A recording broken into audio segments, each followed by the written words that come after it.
Stills. Game day. Game day. Here we are. We are now in the dress rehearsal for the 2023 NFL season. No more predictions and shit like that. You're putting your 53-man roster together. You're looking at your practice squad, guys. You're here now. This is it. This is putting it together to go make a run at a Lombardi trophy. This is what every organization has been waiting for. 2 and 3. Really, this is the dress rehearsal game. You're not going to play your starters in that final exhibition season. Maybe a series. But this is it. This is when you're looking at the bottom 1% of your roster right now. Look, the Philadelphia Eagles already know their top 47. Who are those other guys? Maybe with Philly, they probably know their top 50.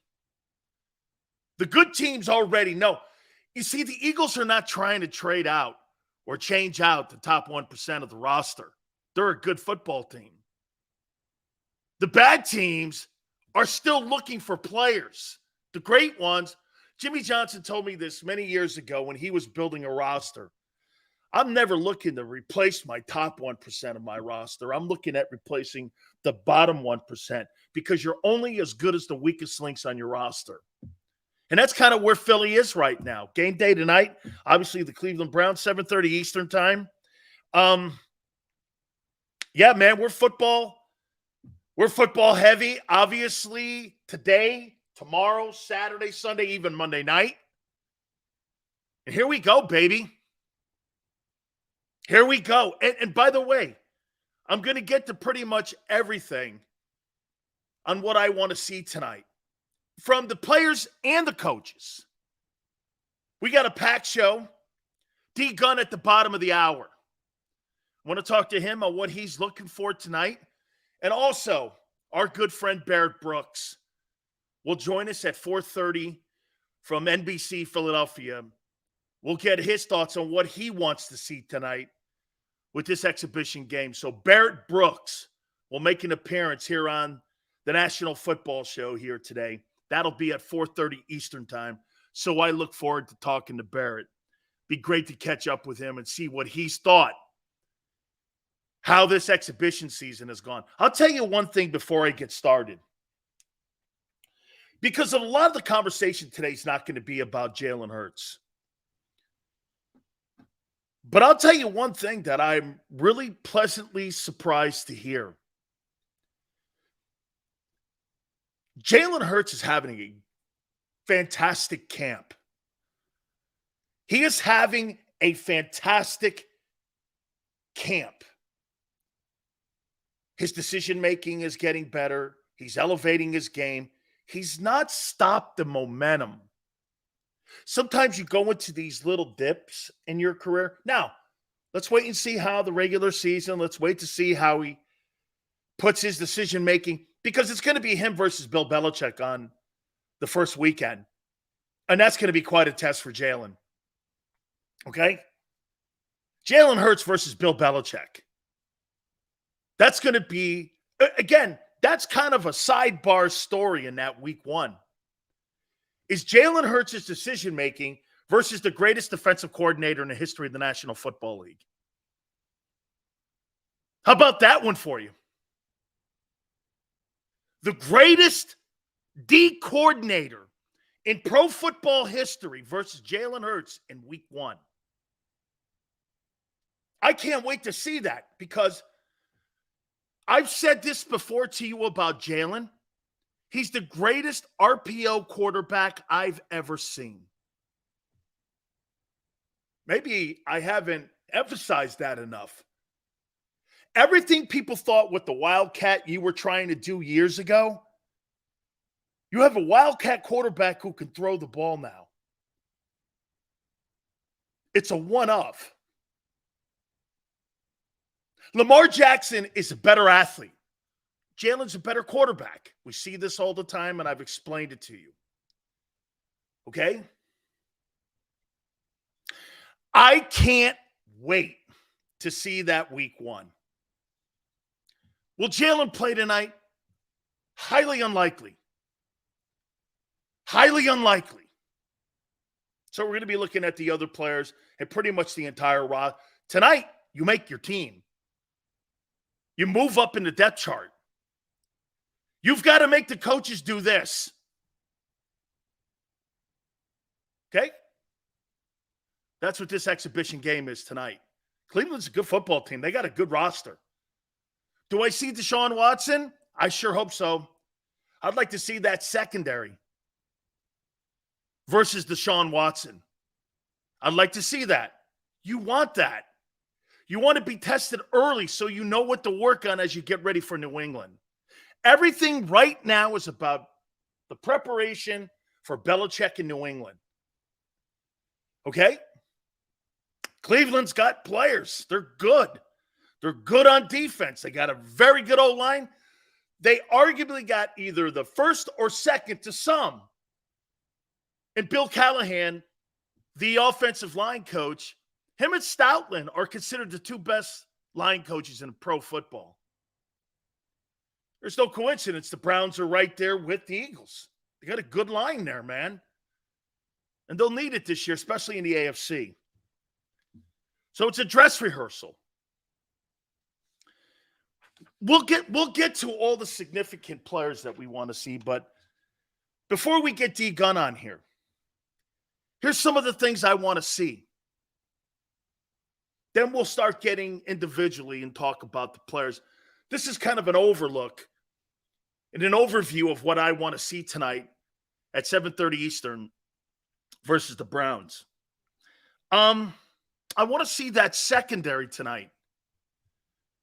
I want to see that secondary do it again. Communicating. By the way, know this. Score. All that stuff. You know, it's not important. Statistics, not truly important. Unless it's on defense. And quite frankly, I'm not concerned about the offense that much. I'm concerned about the defense. Can you make stops when you have to? You're going against really good quarterbacks and coordinators and defensive teams this year.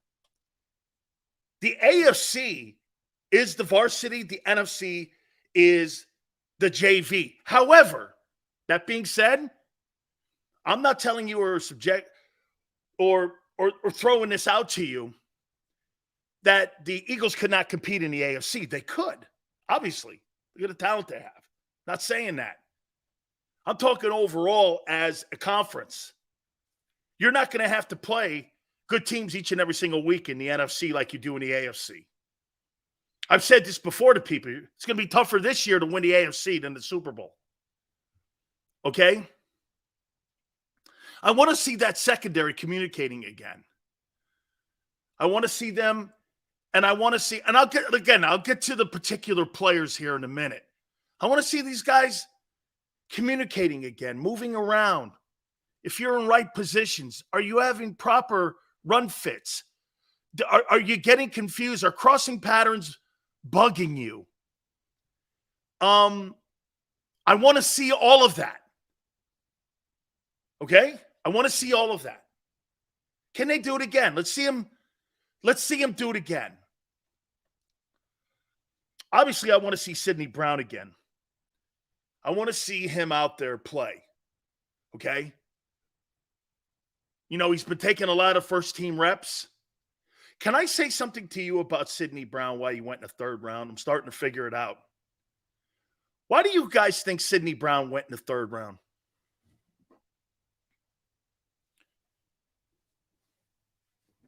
Why do you guys think Sidney Brown went in the 3rd round?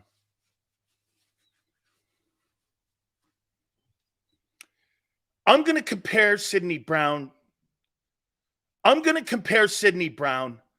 to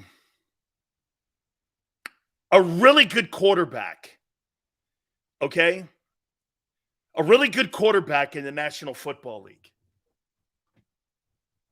I'm going to compare him. What do you guys think? His school? Small? Tackling? Big Ten?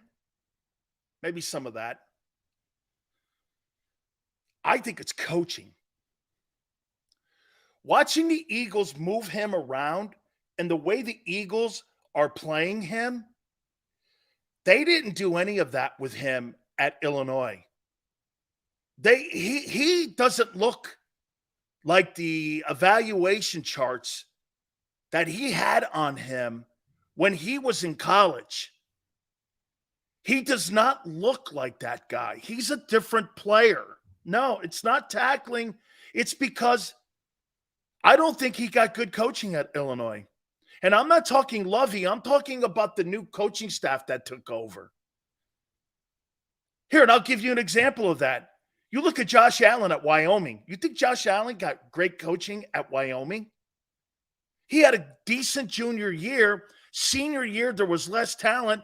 The coach never had an above 500 record. He came out and everyone was putting the tag on him that he was a project. Well, he wasn't a project. Josh Allen's a great quarterback in this league. Massive potential. He got better coaching with McDermott and Brian Dable. Sydney's getting better coaching. They're putting him in better positions to succeed. And so what does that mean? That means you're not putting all your expertise and all your skill sets on tape. Some of the things that he's doing now, he never did at Illinois. I never saw some of this stuff.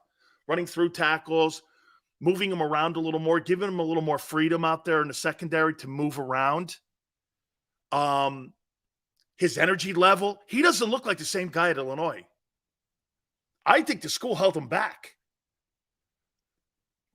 And I think everyone looked at Witherspoon and they looked at Devon Witherspoon and went, that's the better player. Oh, I don't know that yet. I don't know that. Because what I'm getting with him, I'm getting a sense that, holy shit, man, this guy's getting better coaching.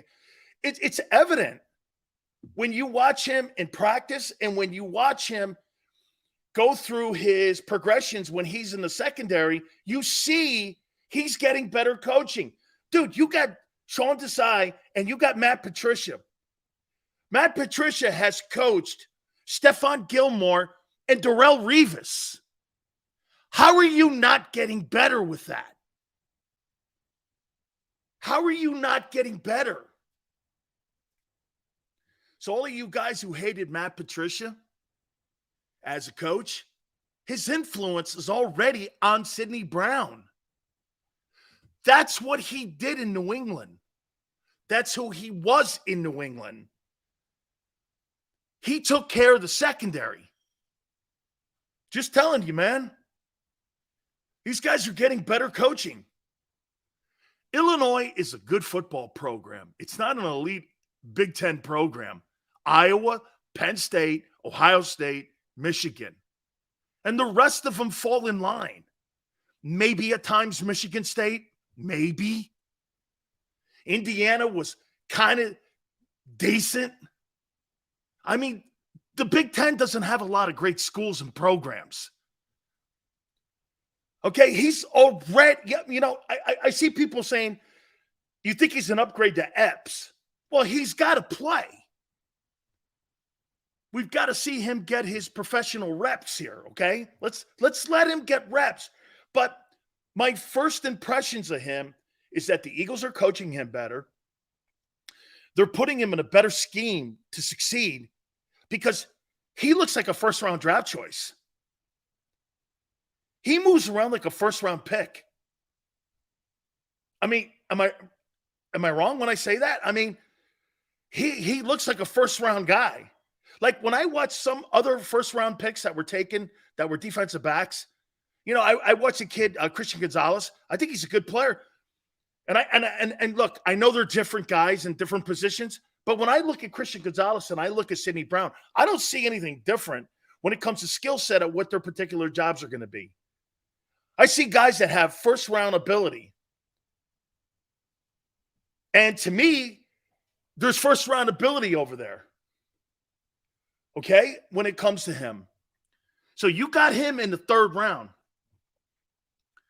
Okay, well, I think he's a first-round talent. And he's just getting better coaching. Why wouldn't you get better coaching in the National Football League? Are you giving Patricia the credit and not Sean Desai? Yeah. What would Sean Desai know about coaching defensive backs? Give me one guy he's coached that was decent. Yeah. Name me one guy Sean Desai's coach. I'll give you 3 or 4 that Patricia's coached in the NFL. Why? Just because him and Slade didn't get along? He did develop the NFL Defensive Player of the Year at corner. And Stephon Gilmore. Yes, he did. Okay? He didn't develop Khalil Mack. Khalil Mack was a Raider already. He developed Khalil Mack. What are you, high? Oh, he developed him in his 1 year as a coordinator in Chicago. You might want to go Vic Fangio. Sean Desai had an impact on Khalil Mack's career. Really? I disagree with that. So wait, Micah goes, Roquan Smith. First off, he's not a corner. First off, he's not a corner. Listen, try it. Might help you out a little bit when you're putting a take out there. Might help you out. Brisker, who's that? Eddie Jackson, who's that? Next to Darrelle Revis? It's Stephon Gilmore? Who are those players? You're out of your mind. He was a coordinator 1 year, and you think he had an impact on a guy's development. And even Roquan Smith. Give me a break. Matt Patricia's got 3 Super Bowls to his name and 17 years working with Belichick. I'm not debating this shit. Let me move on. Too many idiots in here again today on game day. Let's make it good. Obviously, you want to see Nicobe Dean. Let me throw this at you here. How about this? Sills tripping. Eddie Jackson is high level. Higher level than Stephon Gilmore and Darrelle Revis. What? Dude, he was a coordinator 1 year. He developed nothing. Then why did they fire him? If he was so good in Chicago, why didn't they retain him? He went to Seattle. Give me a break, guy. Anyway, here's a statement for you. I'm more impressed with Sidney Brown and how he looks as a football player in his short time with the Eagles than anything Nicobe Dean has done since he's been here over a year and a half. I'm more impressed with Sidney Brown. Nicobe Dean has done doo-doo in over a year and a half with the team. Let's see what he can do. I'm starting to see Sidney Brown, and I'm pretty impressed with him. I look at Nicobe Dean. What's he done in a year and a half? Run down on a few special teams plays? 34 insignificant snaps? I don't know. I mean, how come I'm more impressed with Sidney Brown? Sidney Brown has done more to impress me in 4 months than what Nicobe Dean has done in a year and a half as a player. Just my observation here. See, this is where you can make an observation on Brown and go, that kid looks like he could be a really good-looking, strong safety for the Eagles for years to come. When you say this about Nicobe Dean, I don't know if he can play yet. You don't think that's a problem? 11-17 doesn't think that that's a fair statement. You're not impressed with Sidney Brown? What's the one thing that's impressed you about Nicobe Dean so far? Name me one. One thing. I like the way Sidney Brown runs through tackles and the way he hits people. I like the way he moves around and communicates. I like his attitude. I like the whole thing. Now I think he's just got to go out and get reps. Here's what I say about Dean. I don't know. I don't know. What up, Maniac? I just said it. Again, try listening. Dean is good? I don't know that yet. I look at Brown, I'm seeing good. See, look at that. You can't admit that. That Brown's been more impressive in 4 months than what Dean has been as a player. Dude, even backups look like certain guys. How many times were people saying this about Patrick Mahomes playing behind Alex Smith? Hey, you got to see this guy the Chiefs have that's playing behind Smith. This guy's insane. I mean, look at Jalen Carter. 4 plays, people are going berserk. Then you watch him in one-on-ones against the Browns guys, and everyone's going, holy shit, this guy's really – you got Fletcher Cox saying he should have been the first pick in the draft. Fletcher Cox, a borderline Hall of Famer, going, that guy should have been the first pick in the draft, and he was a high pick.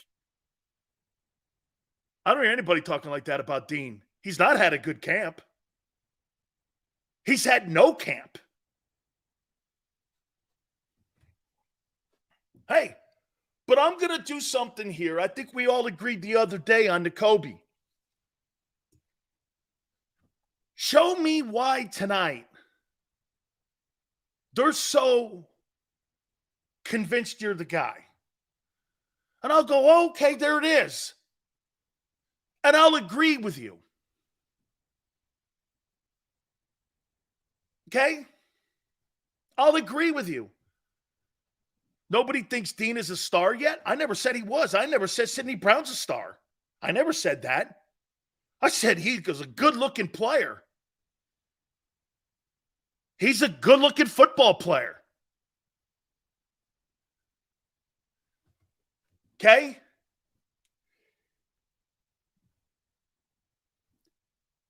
He's a good-looking player.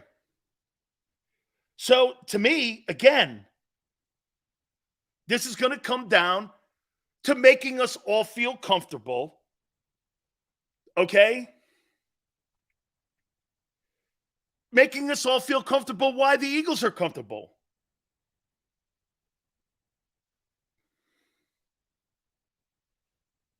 Simple as that. And again, I'm not saying he can't play. I haven't seen it yet. I've seen more with Brown. I've seen more with Brown and his ability and his ceiling than I have with Nicobe. Let's move on. I'd like to see the rotate. Dean has been excellent in street clothes. That's pretty accurate, Ace. You know what I'd like to see tonight? Carter, Davis, Milton, Williams. I like to see that rotation, how it looks. I'd like to see him against the run. Let me see how they're going to use that rotation. D-Gun's going to join us at the bottom of the hour. Like to see how they're going to put that rotation together. Well, Jordan Davis is a sub. He's not a starter. So he better get his ass out there and play. He better show us he can play. Because so far, it's been spotty. He is not a 3-down D lineman, and I want to see him in action. It's time. And you guys are going to go like, listen, he was spotty. And the Eagles didn't trust him. So they went and got Sue and Linville Joseph. Why do you, if he was so dominant last year, why did they get those two guys? It wasn't all on Fletcher. He barely played after that. Who's the number 3 receiver tonight? Who's going to really rear their head? Are they going to hand that job to Quez again? I guess so. of all the players on the field, Quez has been handed a position. Okay? He's been handed a job. The running back rotation, I don't really need to see too much of Swift. I don't want to get that guy banged up at all. Okay? I need that guy week 1 against New England. All right? I want that guy week 1 versus New England. And by the way, I heard people talking about Zeke Elliott in New England. Zeke Elliott has not been signed by the Patriots to be their frontline running back. Stevenson's their frontline running back.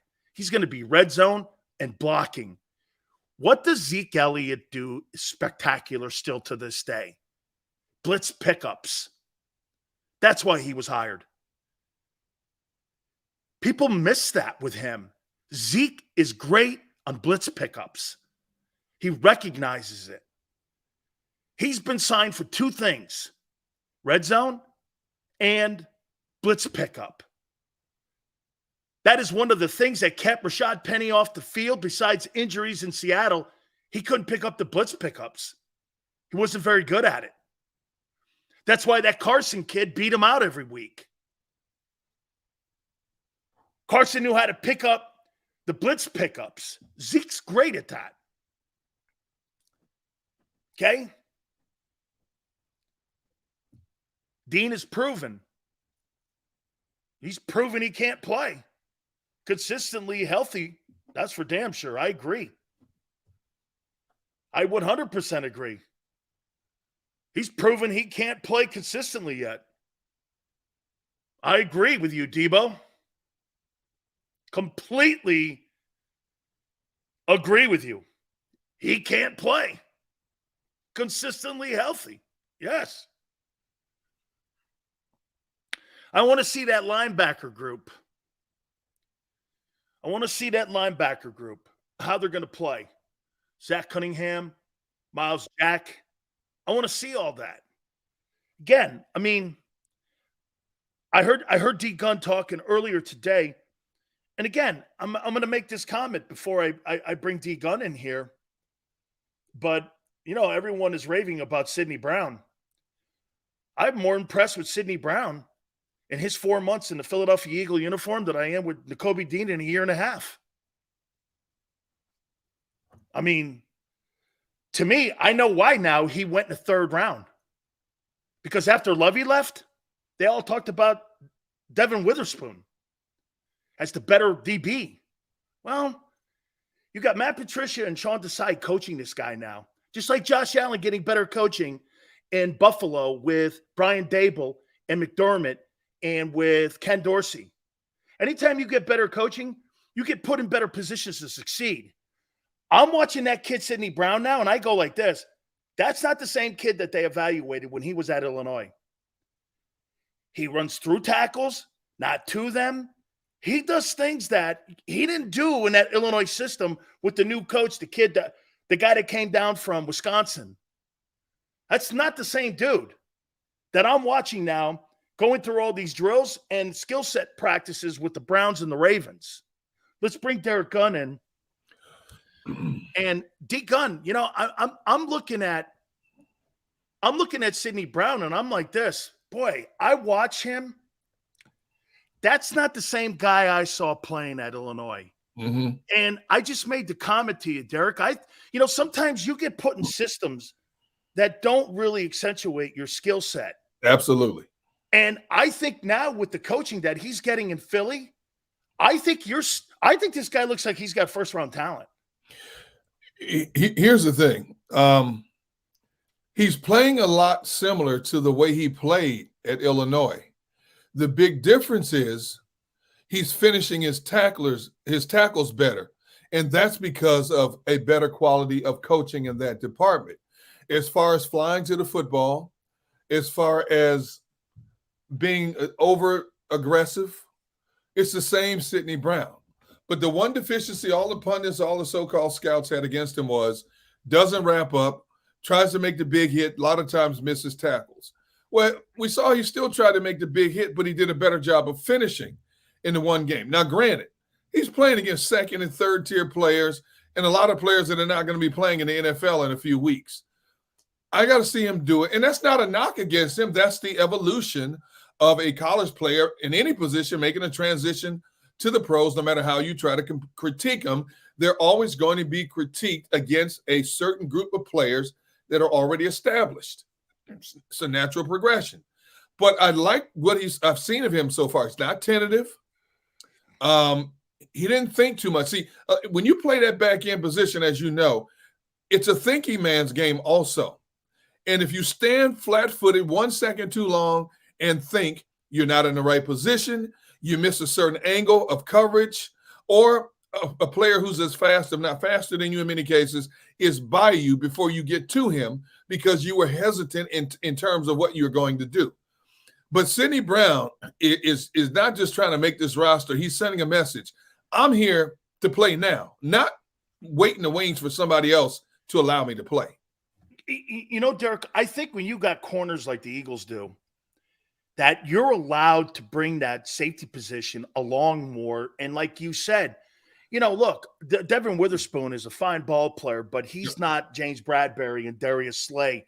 And when you're in a position to be able to be a little bit more of a freelance player and you feel more comfortable because you got more quality players around you and more quality coaching around you, that's going to bring the best out of you, I've always thought. And when you got a front four like they have and the potential in the front four, that's why I think you're seeing that safety position. And I love what you said on Monday of this week when you came out and you went, man, I'll tell you what, that's secondary better than I thought. And to me, Matt Patricia, Sean Desai, let's not forget something about Patricia. He coached Stephon Gilmore. Yes. He coached Darrelle Revis. He is a man cover guy. He's all that. Yep. And I think you're seeing the influence of all of that with Vic Fangio, with Desai in Chicago. It just seems to me these guys, that secondary is coming along quicker than I thought it was going to come along. I agree. And when you look at the way this team is constructed, young players come in here at most positions and don't have to hit the ground running, being the man right away because of the wealth of experience they have in front of them. You look at how many teams that draft players and expect them to come in and contribute right away, and there's a certain amount of pressure put upon them that causes them to be fearful at times, because they don't want to make a mistake. But here you've got a group of players you can learn from in the classroom and a group of players out on the field that when you make mistakes in practice, this Eagles organization, I've always said, even back to the Andy Reid tenure, they're very good about getting players who are willing to nurture other players. You played the game a lot longer than I did. There are a lot of selfish players in this game, players that are concerned about two things: my stats, my money. Hey, I had to do it the hard way, let him do it the hard way. That's not the Eagles' way of doing things. The established players, once they've made their money, hey, look, as long as I'm here, I'm trying to get us better as a unit. We want to be relevant late into the season, not just a 16 or 17 game season, but late into the season. And that baton is continuously passed on. And so you see the Slays and the Bradburys and all these guys go out of their way to help teach these young guys. Say, look, we need you to get this sooner rather than later because we came within 3 points of winning the Super Bowl. And you were here because the organization feels you can help us fill some gaps that we lost and yet not be in complete deficit to the overall picture of what we're trying to accomplish. Derek, I said this yesterday, and I want to get your take on this here. I said that Brandon Graham and Fletcher Cox may be the most important players on that defense this year because if you lose one of those guys, you don't really have experienced backups here, and you could potentially have this: Jordan Davis, Jalen Carter, Milton Williams, zero experience. With zero experience, Mike linebacker. If you're going to play Sidney Brown in the secondary, limited reps with Reed, Blankenship. Right. All up the middle there.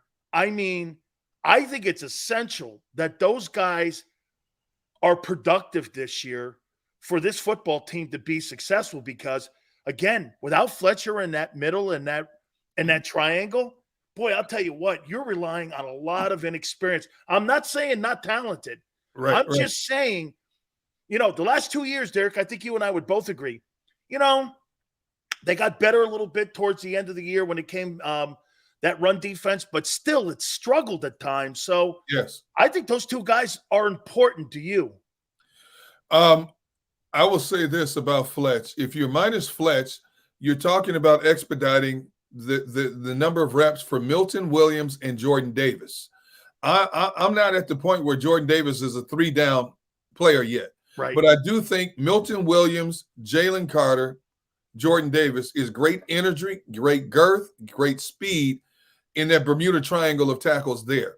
So the loss of Fletcher hurts probably at crucial points of a game, but I do think the youth and athleticism, even if they make mistakes, can make up for some of that. When you talk about the edge presence, Brandon Graham's the first to tell you he's not the same player he was 4 or 5 years ago, but he's a lot smarter player. Yeah. And having him out on the field to see things and to help these guys is a big difference. He's a great teacher on the sideline when he has to be, but he's more valuable in the huddle when it comes down to crucial situations. So, yes, okay, you say, well, you got Josh Sweat, you got Hassan Reddick. Reddick, yep, is a good teacher.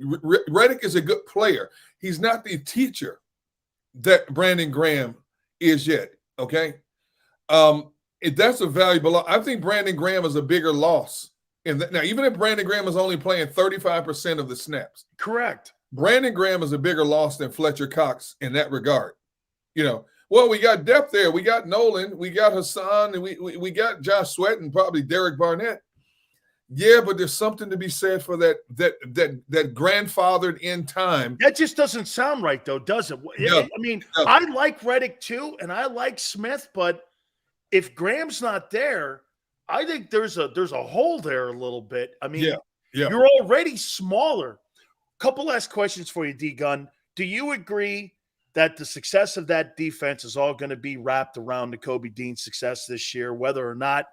Because here, you're replacing 160 tackles, 100 solos in that. And somebody said yesterday to me, well, if, Dean's around 70, you're going to give up 100 tackles and just call that a success? They were the number 2 ranked defense because of maybe the two guys who did the biggest dirty work on that team last year were Kaiser White and were TJ Edwards. Yeah. Both had over 100 tackles, one almost 160. He's got a lot of work to do. And boy, I'll tell you what, they are really asking him for an awful lot. That's an interesting question. For as stout as that defensive front, and I mean the front 7 were last year, they still were gouged for 121 yards a game. And wow, did it show in that Super Bowl game that when you have the right offensive technique, you can wall off a dominant defensive line.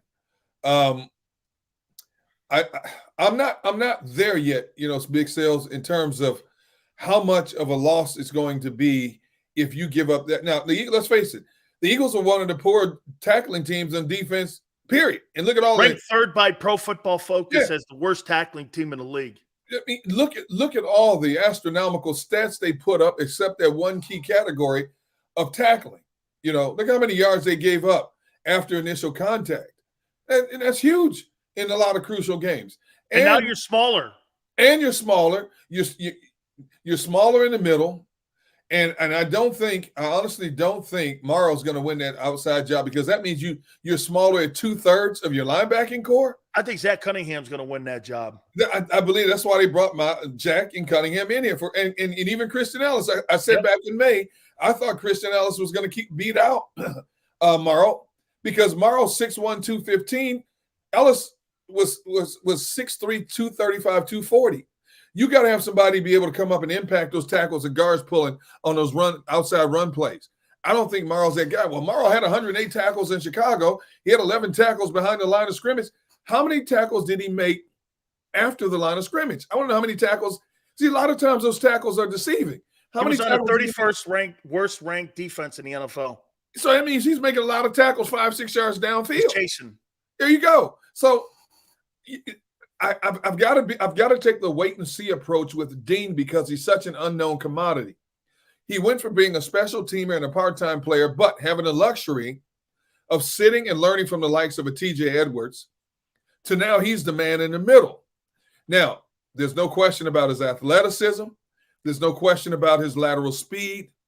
But at this level, can he come up and stuff the run? Can he come up and be an impact middle linebacker at this level? We won't know that until 3 or 4 games into the season. You can't judge it by the first game, and people are going to say, wow, he's the it factor. You can't judge it by the first game because everybody's going to scheme him different. 3 games are trends. That's, in my opinion, you look at 3 games. 3 to 5 games. Yeah, somewhere near first quarter poll of the season, first 4 games. That's when you kind of get a sense of who a guy is and what his ceiling is going to be.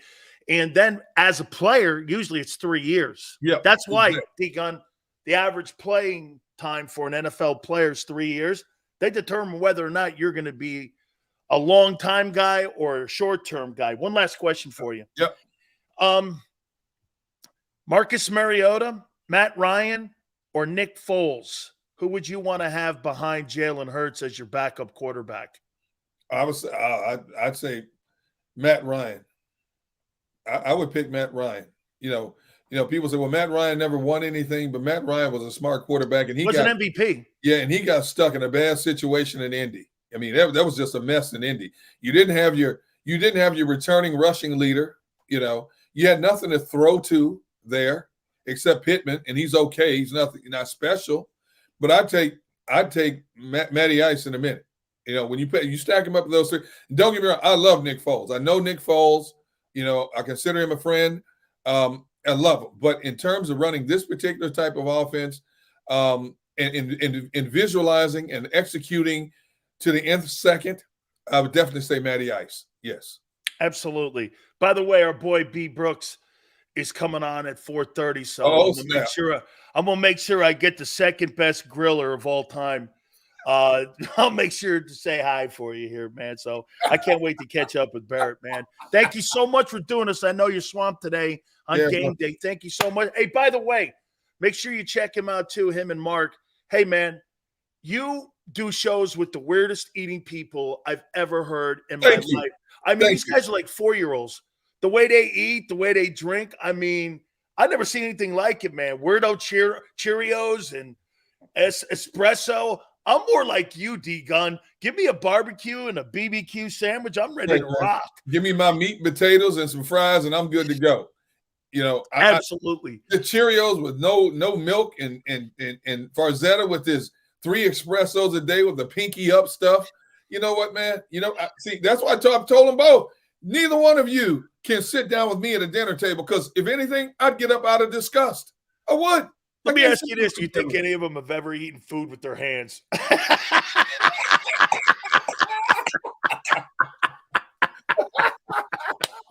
Thank you, D. God love you, man. I appreciate you doing this. Likewise, brother. You have a good show. You got it, man. Don't forget to catch D-Gun out, too, in the postgame talking Eagles right here on JAKIB Sports, too. So we really appreciate you guys doing that.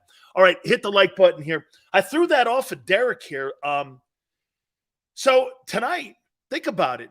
Mariota, want to see him in the 2-hole here. Would you rather have Matt Ryan, or would you rather have Foles, or would you rather have Marcus Mariota? Mariota fits the skill set of what the offense is going to be. Can you imagine Jalen Hurts going over to the sidelines, talking to Brian Johnson and Matt Ryan? What do you see? Matt Ryan's an NFL MVP. And by the way, for anyone to say that quarterbacks failed in Indianapolis, that's not an indictment on the players any longer. That's an indictment on Jim Irsay. Jim Irsay is the reason that the Colts fumble the ball every year. They're the reason they don't get it right. Look, I know the sentimental favorite would be Nick Foles, but I want to have Jalen going over to the sidelines with a guy who's not a cult figure in Philadelphia and a guy who was a former NFL MVP who helped take a team to a Super Bowl. I mean, can you imagine him and I think that's a perfect scenario. And I don't think it'd be a lot of money. Okay? So wait, some of you would rather have Marcus mediocre versus a former NFL MVP on the sidelines talking to Hertz. And in case of a disaster, you have a guy who almost beat you a year ago even. Seriously. I don't know how you don't look at it that way. I mean, and he's not going to cost you a king's ransom. Barrett Brooks will join us at 4:30 as well as we get ready for tonight's Eagles and Browns game. Let's get into some of the players that I want to see. By the way, I want to close that whole thing up on what we were talking prior to getting D-Gun on. I want to see the overall depth of the team too tonight. Okay? We just talked about the quarterbacks, and we haven't even got to our topics yet. I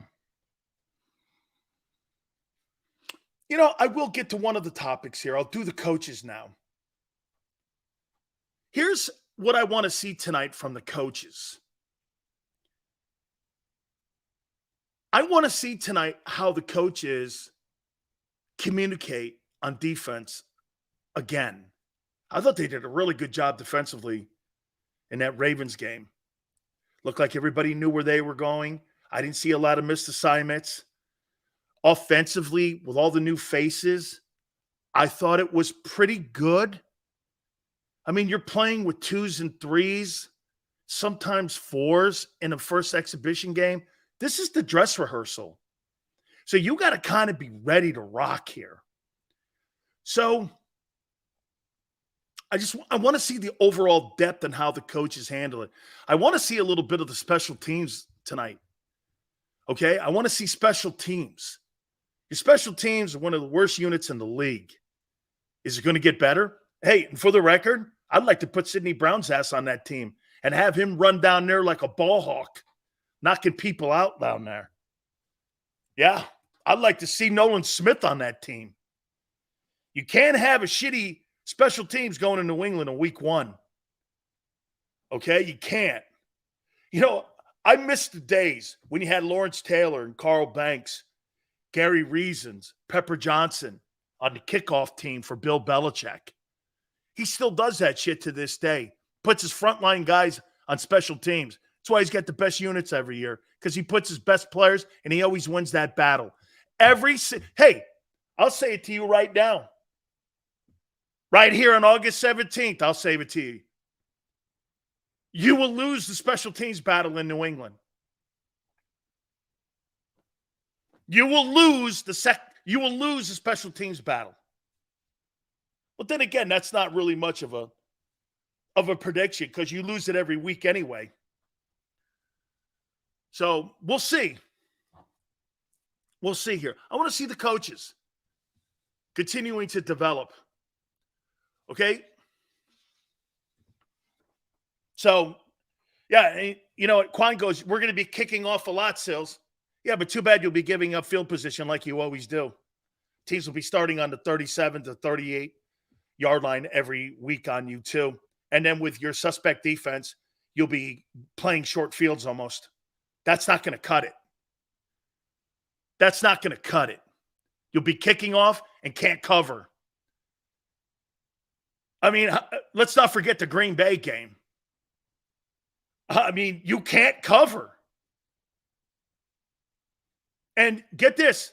This is not an opinion. You can't cover. And last year you had the second-rate defense. This year you don't. Okay?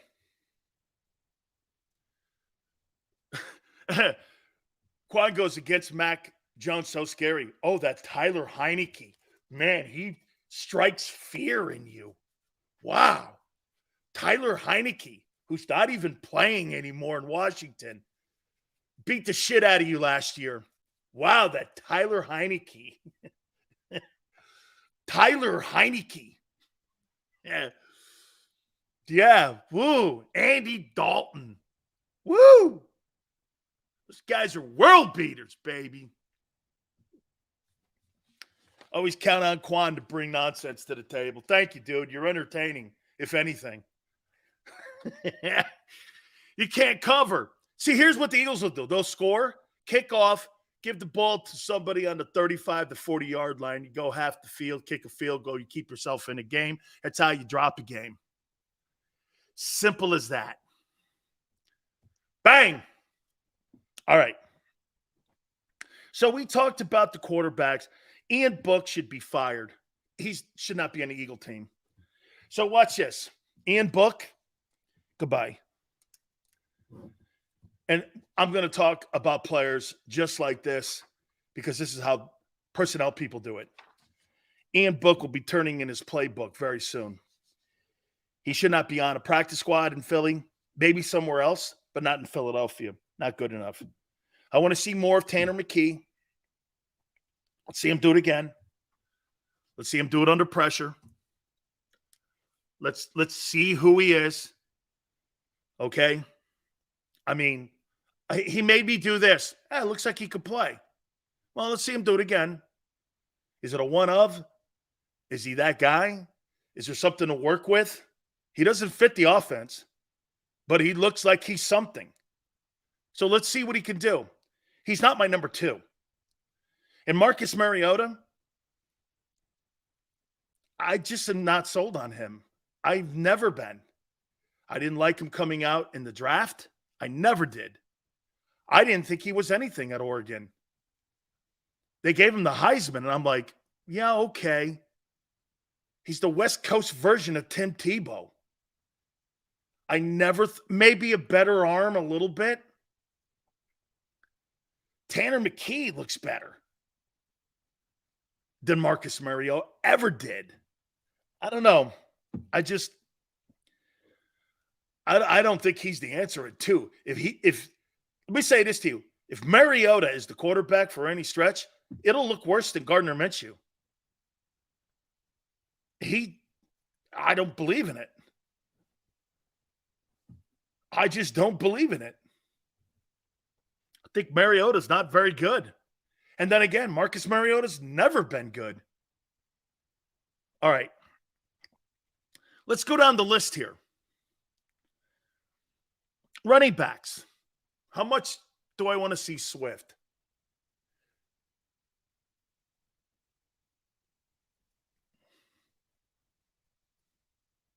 I'd want to see Swift more with McKee than Mariota. Maybe 20 plays, 15 plays. And maybe 10 to 15. I don't want to go 20. That's too many. 15 to 20. Get him some, especially in the passing game. I don't want to run him in between the tackles. I don't need to see DeAndre Swift running in between the tackles. That's not what I'll put those other dudes in there, Scott and Gainwell, to run in between the tackles, and Troy Sermon. I'll do those 3 dudes. I don't need to put Swift in harm's way. That's not what I'm looking to do. I'm looking to get to week 1 against New England with him. And he's RB1 as far as I'm concerned. And right now, I would list him as RB3 because I don't want him anywhere near running the ball in between the tackles. Makes no sense. Okay? Makes no sense. The wide receiver position is troubling. I think the Philadelphia Eagles have troubles at wideout. Do you?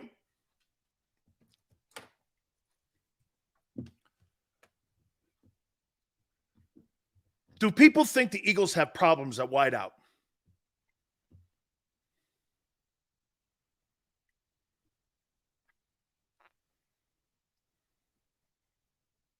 Joseph says no. Okay.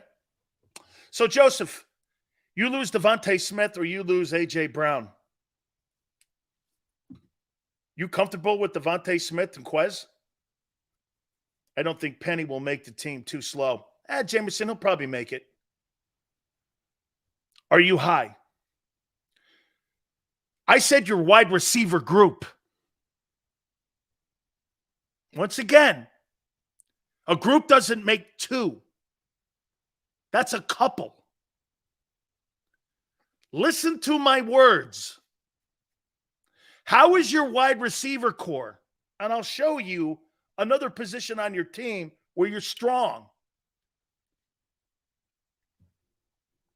You lose one of those wideouts, you got a mediocre wide receiver core. Right now, with the two dudes, they're elite two dudes. You don't have an elite in a good group. Actually, the Cowboys have a better group. Brandon Cooks, CeeDee Lamb. They got the other kid that's a pretty good player who's better than Quez. The Cowboys have a better group. You have two better players. That's a fact. But as a group, they can sustain the war and the war of attrition. You can't there. Hey, you don't want to hear that. But injuries in this sport, ask Hassan Reddick, are part of the game. Freak ones, stupid ones. Happens. You're not going to be as healthy as you were a year ago. You are not. And you hope you don't get hurt at a position you're not deep at. You're not deep at wideout. The kid from Atlanta could be decent. I'd like to see him. Gary Ward. What's Devin Allen doing on the team? What's he doing there? I mean, is he on special teams or some shit? What's he doing? If we lose Brown and Smith, the receiving room is screwed. That's tone. That's a fact. You lose one of those guys, your boat's taking on massive water.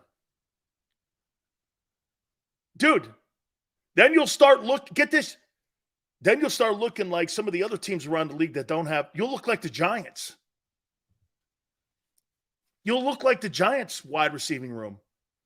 Only better because you'll have Devontae or AJ. Hey, and for the record, what did AJ ever do in Tennessee by himself? You don't think him coming to Philadelphia and having Devontae on the other side helps?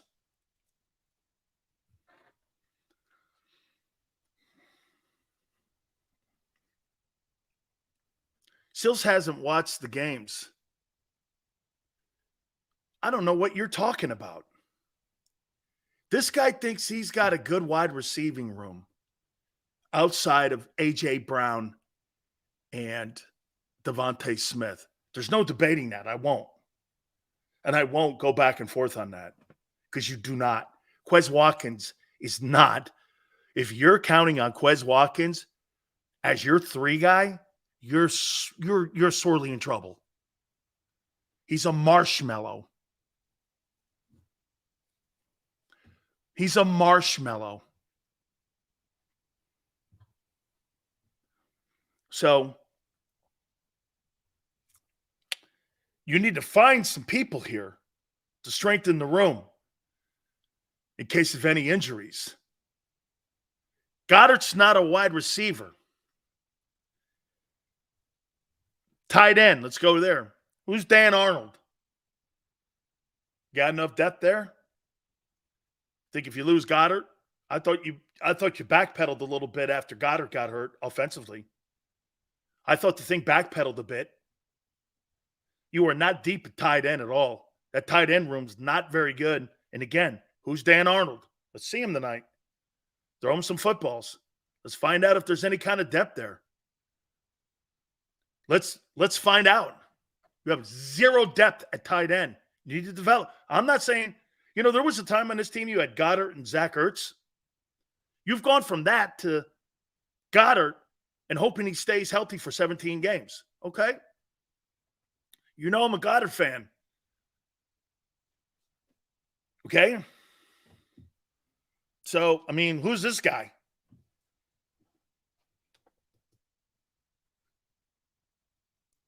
Hey, Sills, listen to this. Between Smith, Brown, and Goddard, they accounted for 76% of Jalen Hurts' targets. That tells you everything you need to know about the depth chart and who he trusted with the rock. Yeah, the rest of the guys were nobodies. Almost 80% of his throws went to those 3 men. Those are the only 3 men he trusts. The rest of them are just guys. You're not deep at skilled positions.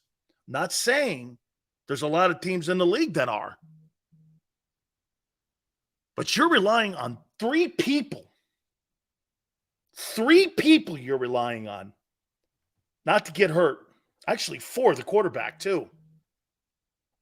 Okay?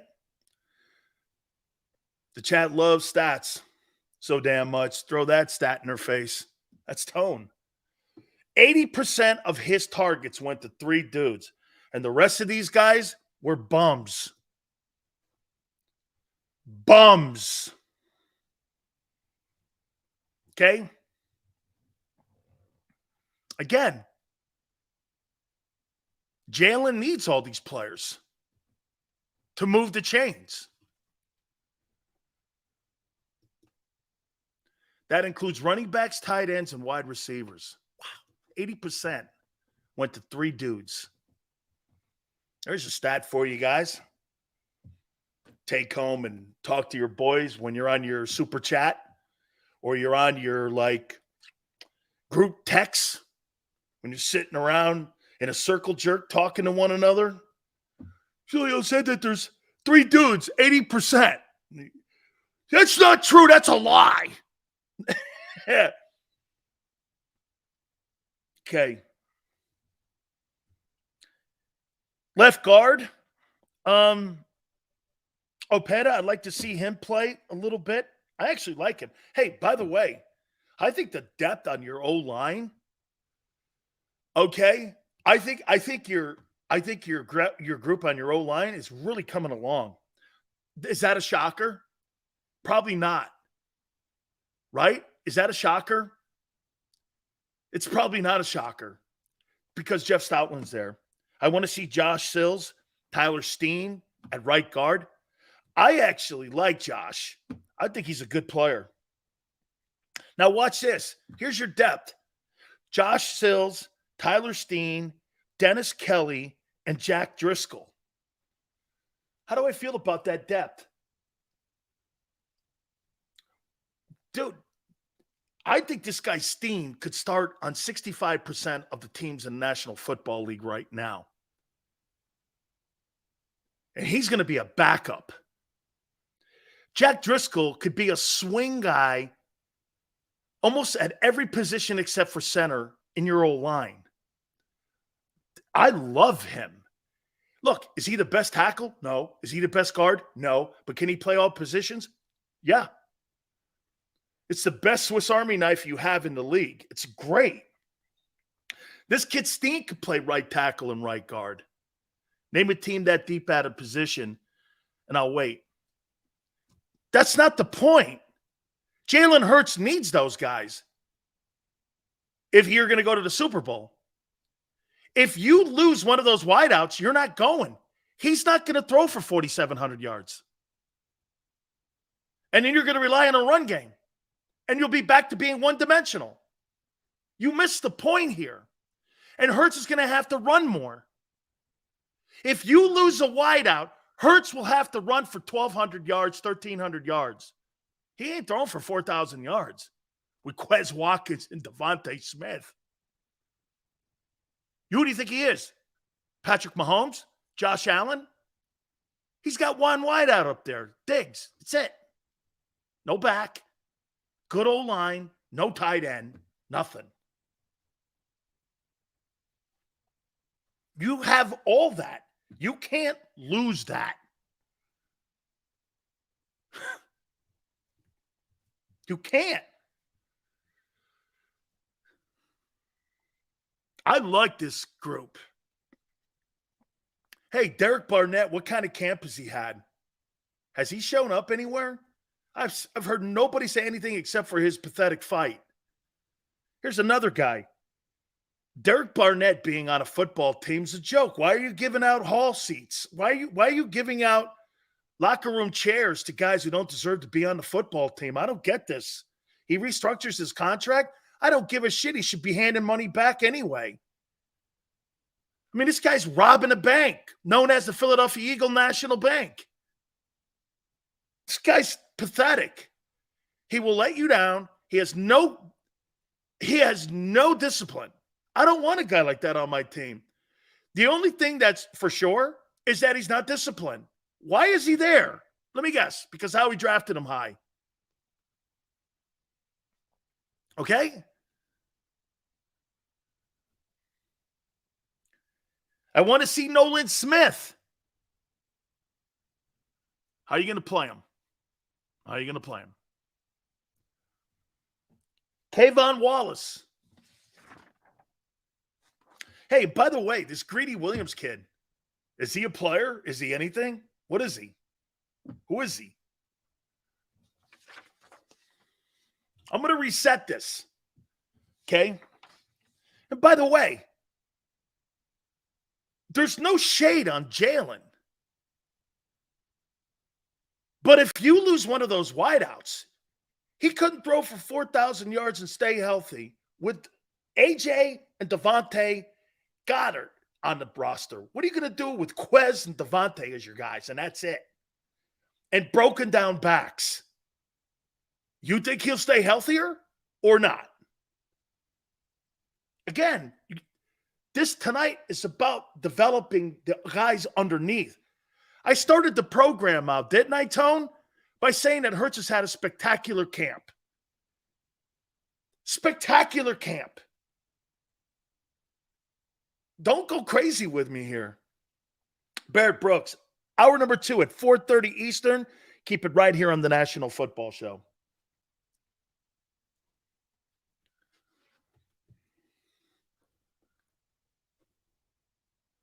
Tone, I'll tell you what. Tone, let me do this before we take the time out here. Let's do this here. Our good friends at Hooters here, don't forget, hey, by the way, tonight for Thursday Night Football, guys, make sure you get out there to Hooters. This is going to be the official home for the National Football League, and you are going to love it tonight. It is going to be absolutely packed tonight. People are going to absolutely love it here when you go over to the Hooters in King of Prussia. By the way, 7 locations all around the area. Go to northeasthooters.com to find that location nearest you for you to be able to have yourself that great time. Your fantasy draft parties, watching football tonight, home of the Eagle fans, all the playoff, all the exhibition football games that you'll see throughout the entire weekend. You can see it right there at Hooters. Fantasy drafts, call them now. By the way, also, the Iconic Girls will be able to serve you there Tuesdays. Buy 10 wings, get 10 boneless free. Wing Wednesdays, 1983. All you can eat, kids eat free on Saturdays as well. Go to northeasthooters.com to find a location nearest you, one of the 7 locations nearest you, for you to be able to reserve your seat and watch the Eagles tonight. Your football on Friday, Saturday, Sunday, and Monday. This is going to be your one-stop place. Make no mistake about it. And when you go to Hooters, do me a favor, tell them Big Sil sent you.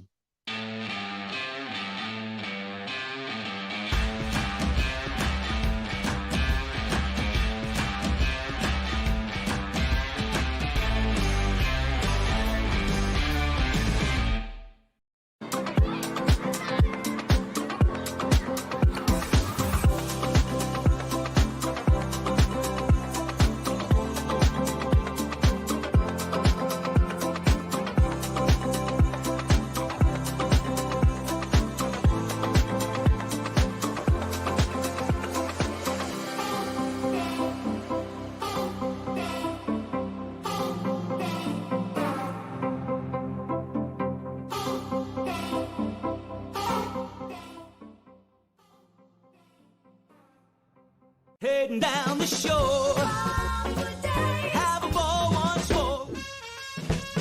Here, imaginations run wild and time stands still. Because here, you can find the best of the Jersey Shore, all on one 5-mile island. So leave the old you behind and get lost in the woods. Wild, wild, wildwood days.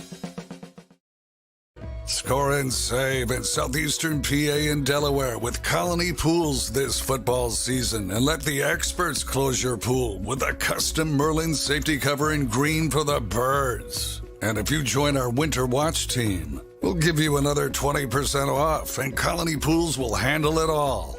Keep your tiles on your pool, not in your pool. Fly with Colony right now, Birds fans. Visit flywithcolony.com.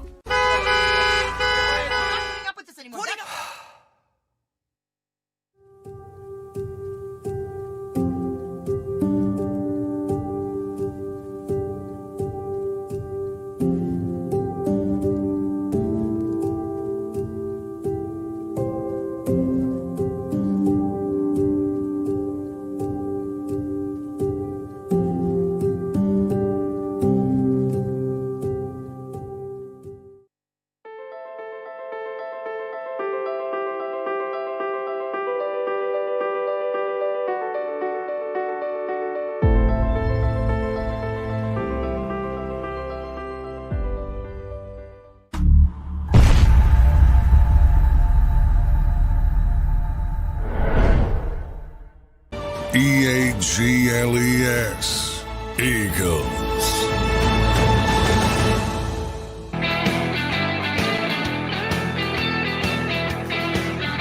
Big Deals, hour number 2. Barrett Brooks will join us at the bottom of the hour. The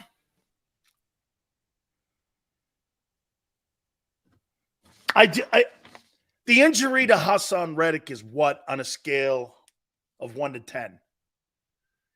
Okay? On a scale of 1 to 10.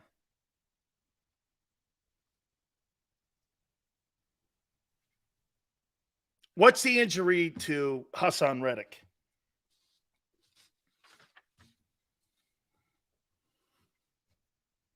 A 1?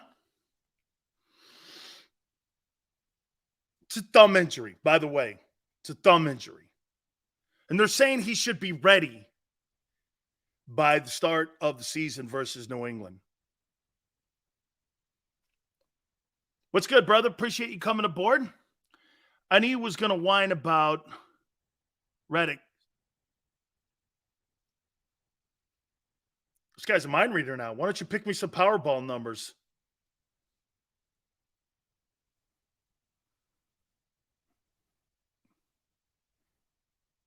Four, 2.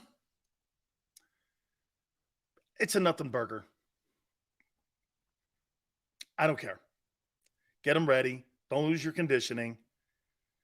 Okay? Stay on the bike. He's a pass rusher. Okay?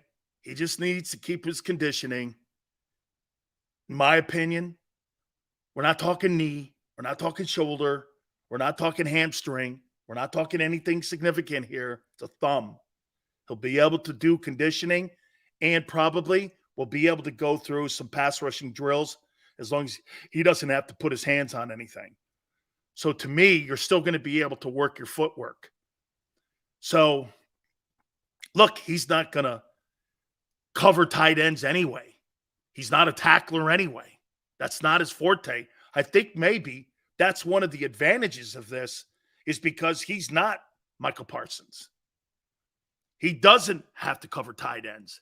He doesn't have to make tackles because he's not very good at it. But what he is good at is getting home. Okay? Getting home. That's what he's good at. And that's all I'm paying him for. I'm not paying him to cover shitty tight ends and take him as a decoy off the perimeter.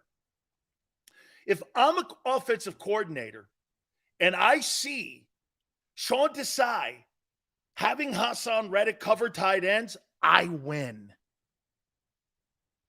Because you take your best pass rusher out of the scheme of getting to the quarterback.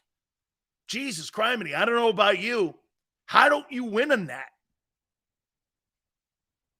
That means you're trying to get home with lesser pass rushers.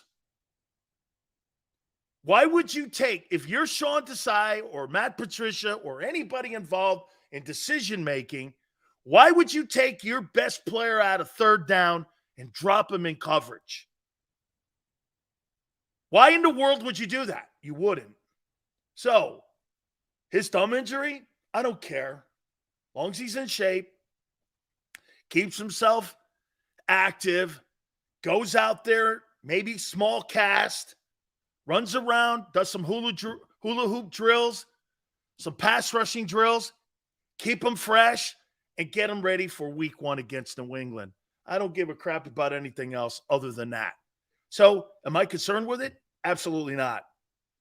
If he had to do the multiple things that Myles Garrett and Micah Parsons had to do, there could be a concern there. Okay? Just keep yourself active. Running around on the bike, get on the treadmill, go out and run some sprints. It's a thumb injury. Don't act like one of the people that sit in the stands and cry about little thumb injuries or act like a baseball player. It's a thumb injury. Everyone plays with banged up whatever. It's not knee. It's not shoulder. Okay? Just get out there and play. And you'll be – I need him week 1 to get home and to get to Mac Jones. I don't need anything. I mean, if it was a knee injury, I'd be massively concerned because then you're talking about Nolan Smith and a bunch of guys that don't have experience and an undisciplined football player and Derek Barnett taking over. And that I don't want. How would that look? An undisciplined Derek Barnett out there, 2 guys who don't have a lot of experience at your tackle position, your Mike linebacker with 0 experience, and your safety position still has to get reps. That's not something I want to go to a football game with. Coordinators today will attack every one of those guys. That's what they do. They attack the new guys. Hey, by the way, as much as we like Sidney Brown, he will be the number 1 target in the secondary when they see him there. As much as we like him, until he proves otherwise. That's the way it works. He will be the number 1 target by offensive coordinators. And so, here are going to be the targets for coordinators, especially Bill O'Brien. Nicobe Dean, your safety position. Why would I threaten the 2 corners? Why would I go after the 2 corners when they're your most experienced guys? Common sense tells you I wouldn't go there. But I am going to go after that safety position, and I am going to go after your inexperienced linebacker position, and I am going to try to run the ball on you. I'm going to try to get a 4th quarter football game, try to beat you with 3 minutes left in the game. That is going to be the mantra of lesser teams with lesser talent than you. And if you can't stop that formula, you'll lose games, like I said earlier, that you're supposed to win. Okay? Okay?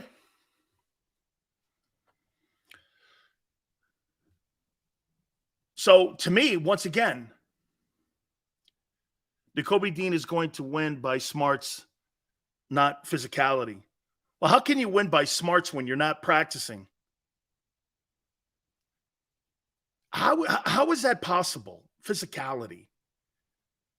When you haven't proven you could stay healthy. I said this to you when I opened the show. I'm more impressed with Sidney Brown and what he's shown me so far in skill set than Nicobe Dean in a year and a half. And one more thing to be fair to Dean. I want to know why you're so comfortable, Philadelphia Eagle front office. Please show me tonight. I can't wait. I cannot wait to see why you're so confident. Because I haven't in a year and a half. I see why you drafted Sidney Brown. I see why you took Jalen Carter. So far, to me, last 2 years in your draft, here's how I look at it. Jordan Davis, I don't know. I could seesaw on him, see what he does. Dean, I don't know what he is. Brown, I like it. Jurgens, I like it. Steen, like it. Carter, love it. Brown, love it. It's not an indictment on who they are as players yet, because you got to wait and see who they are here. But I can tell you this. I'm coming from a better place with Brown, Carter, Nolan Smith. I think he was more of a project. This is why I looked at him. And by the way, Barrett Brooks will join us at the bottom of the hour. Yale, it's not – here. So everyone knows, and Barrett knows this. Take 3 years. You get an assessment of what a guy is. Takes you about 3 years for him to form his identity. Okay? 3 games, you're going to see kind of how he plays this year. And then you're hoping he puts tape together back to back to back. Okay? And that's kind of where we're going here. So, I mean, like, I don't want to see a ton of penning. Boy, I really like your... Hey, do you think you're deeper this year than you were a year ago with Andre Dillard?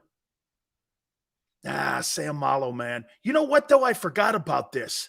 Am I wrong? Hey, Tone, am I wrong about this? But was there a small battle in camp between Jack Driscoll and Isaac Sayamalo for the right guard position last year? Was there kind of like a pseudo battle, like a small one last year for that right guard position? I thought I remembered that there was kind of like some sort of like, you know, they liked Sayamalo, but the Sayamalo ended up winning the job, and he just went on and really had a great year, and that's why he's in Pittsburgh now with big money. Because, again, look what they were trying to do. They were trying to put Jack Driscoll in that position to beat out Sayamalo. Why? Because they knew they were going to let Sayamalo walk last fall. But they knew they were going to let him walk. There was a small battle. Howie was trying to replace him. Then they realized Sayamalo's just better. And he is better. That's how you end up replacing guys that you know you're going to see. Howie was looking last year down the line. Well, we're going to have to get rid of Sayamalo because we're not going to pay $20 million. I'm paying Dickerson $20 million, not him. Okay? I always wondered if I'm irrationally optimistic about Dean, but I strongly feel confident. Dog, okay. But dog, so do the Eagles. So do the Eagles. And if the Eagles feel comfortable, I want to know why they do. Hey, what is so difficult to ask this question? I just want to see him do something. Name me one thing he's done where you went like this. That's a good player. Here, look at this. Man, Carter just looks, every time he steps on a field, he looks like a dominant guy. I mean, Brown looks it. But name me one thing where you go, man, that guy, wow. You see the way he runs to the ball, the way he does this. Okay? I don't see it. Not yet, at least. I can't feel comfortable until I see him put together some reps at the NFL level. And in a starting role, too. Not just coming in and mop up. You know what I mean? And quite frankly, I don't want to hear coaches telling me how good a guy's doing when he hasn't practiced that much in camp. Because then I start to think you're lying to me. Because that's what they do. The Eagles control the media in that market. You can really only speak from what you saw him doing in college. Well, that's a different level, man. College has nothing to do with the NFL. It gets you to the NFL. Once you're here, it has nothing to do with anything, really. Your college career is over. It's in the rearview mirror. It has nothing to do with present. Nothing. It's zero to do. Look what that college career did for Trey Lance or Carson Wentz. What did it do for those guys? College gets you in the NFL. It doesn't keep you here. Absolutely, man. That's why every year when that Heisman Trophy comes out, they tell you who the best player in the country is. He's not really the best player in the country. I don't care what everyone says about you. Maniac. Thank you, brother. Isn't it funny how contradicting college football is? They tell you who the best college football player in the country is by awarding him the Heisman Trophy. Then when the draft comes, that guy's nowhere near that top pick. It's someone else from North Carolina or someplace else from North Dakota State or Cal or wherever. Isn't it funny? The Heisman Trophy guy is rarely drafted in the first round. I mean, do you know how many MVPs have been first round picks? Cam Newton, Roger Staubach, and Lamar Jackson at quarterback. That's since 1936. It's the most overhyped and overrated award in college football is the Heisman. It's not the best player in the country. It's a joke show. Oh, Bryce Young is yet to win an MVP. Wake me up when he does. Yeah, well, wake me up when he wins an MVP. See, once again, some of you guys with shit in your ears. I said, name me an MVP that won the Heisman that was a first rounder. Can't hear, can you? It's all right. That's all right. Big Sills. Hey, let me just say this to you about why Trey Lance is in San Francisco and why you look at a position on where San Francisco. How about Brock Purdy's thrown 10? Hey, Brock Purdy has thrown 10 picks. 10 picks in practice since he's come back to full practice. And you know what Kyle Shanahan says? Here's what a bullshit artist, Niner, your coach is. He tells us how great Sam Darnold is and how super he looks. And then he turns around and says this about Brock Purdy throwing 10 picks in 3 practices. Hey, I'm not worried. Dude, no one believes you. No one believes you. You got a guy. Listen, if Jalen Hurts threw 10 picks in practice, I'd be like this. They must be working on something. Brock Purdy throws 10 picks. You know what I say? Last year must have been a fluke. That's what I say. I say this to you guys about the Niners. And I'm going to revise my pick. I think Seattle wins the West. Hey, Tone, remember I said that, and I'm not changing it now. I think Seattle wins the West. I think they win the West because they have the better quarterback and the better wide receiver duo, and they have a 1,000-yard back. They've improved their defense, and I think they got a better coach. I think they got a better coach.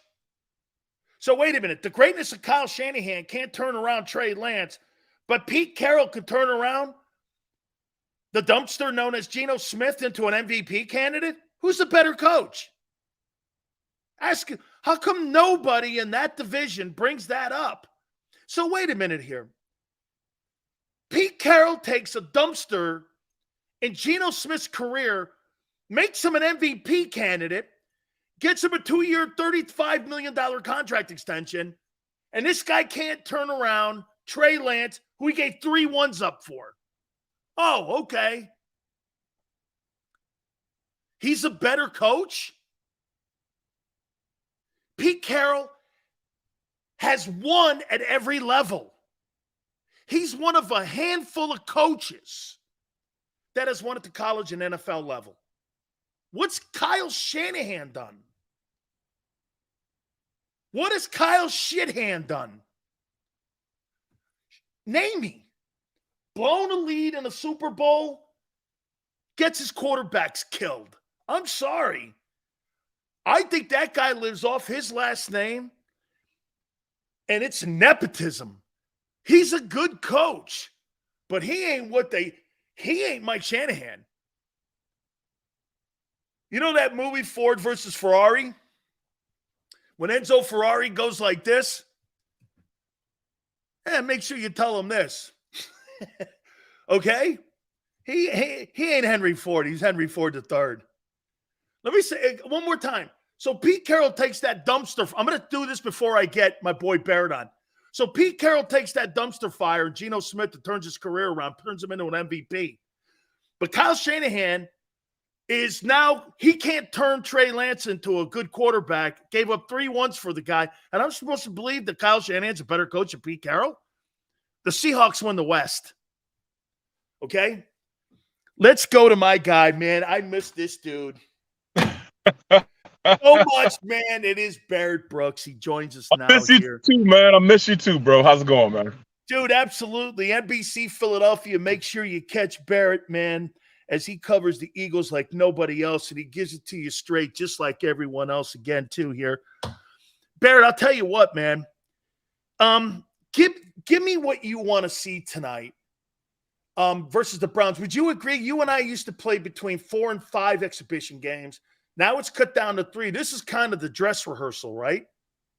It is, because I doubt – no, it's not I doubt. I know no Eagles starters will play next week for sure.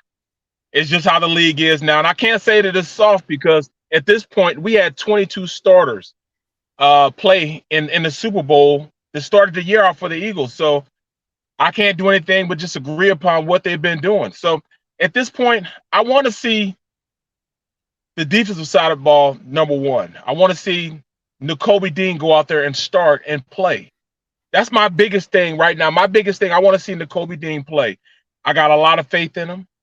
I believe in his ability to be a starter. How good of a starter, we'll see. But that's what I want to see, man. I want to see how he works because he got some great guys in front of him. Some great guys in front of him. And that was what makes a middle linebacker, the guys in front of him. So he has an opportunity to be pretty good. I'll say this to you, Barrett, and I've kind of pulled back on it. I'm kind of in your camp with this. Look, I want to know why the Eagles feel so comfortable that he's going to replace 160 tackles. Yes, and that's all I kind of want to see. Show me why you're so comfortable with that. And so let's see some reps. Because for me, Barrett, I'll get to Sidney Brown in a minute, but I mean, I don't know. This guy's been here 4 months. I'm more impressed with him than I have been in a year and a half with Nicobe so far. So, I mean, I think really it's just getting out there and feeling comfortable. Barrett, I would have wanted them to bring back TJ and have him as a sandbacker. Yes. And have him matriculate his game, kind of what they did with Seth, and then he can evolve into that Mike. I thought that may have been the perfect situation for him. That would have been a perfect situation. I mean, just going under his tutelage, a guy, TJ Edwards, he wasn't going to blow you out with measurables. You know what I'm saying? He wasn't fast, but he wasn't slow as pond water. But he was there to make a play. He got himself better. He redefined his body. He went out there and showed and proved that he's a starting linebacker in the league. And put, Nicobe beside him and learn the game. He's fast enough to play. He's good enough to play.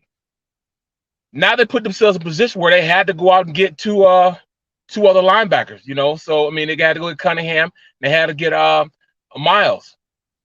So that makes me believe that, all right, there wasn't a lot of trust in that linebacking, that meeting room. You know what I'm saying? But I know you said Brown, and I know we're going to talk about him in a minute, man, but he'll show me something, man. I'll tell you what, Barrett, I said this to open the show about him, and, everyone was talking about Devin Witherspoon, and I like him too. He's one of my favorite players.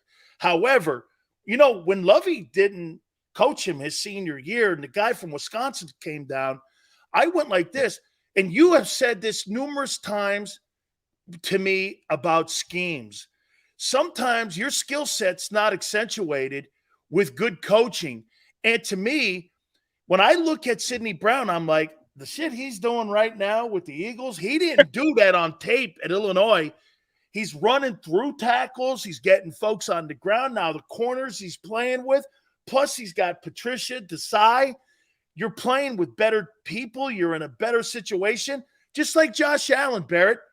I mean, Wyoming, you really think he was going to get great coaching there? When he goes to Buffalo, all of a sudden he gets Brian Dable. He's got Dorsey. He's got all those good coaches up there.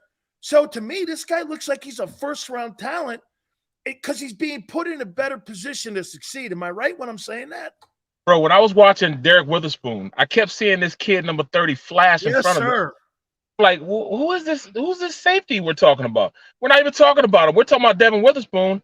I'm looking at this safety, he keeps jumping out at me. And the more and more I look at him, and the more and more I look at how he plays, I tell people this, and I hope people don't just take it and run with it like I'm saying he's going to be a Hall of Famer.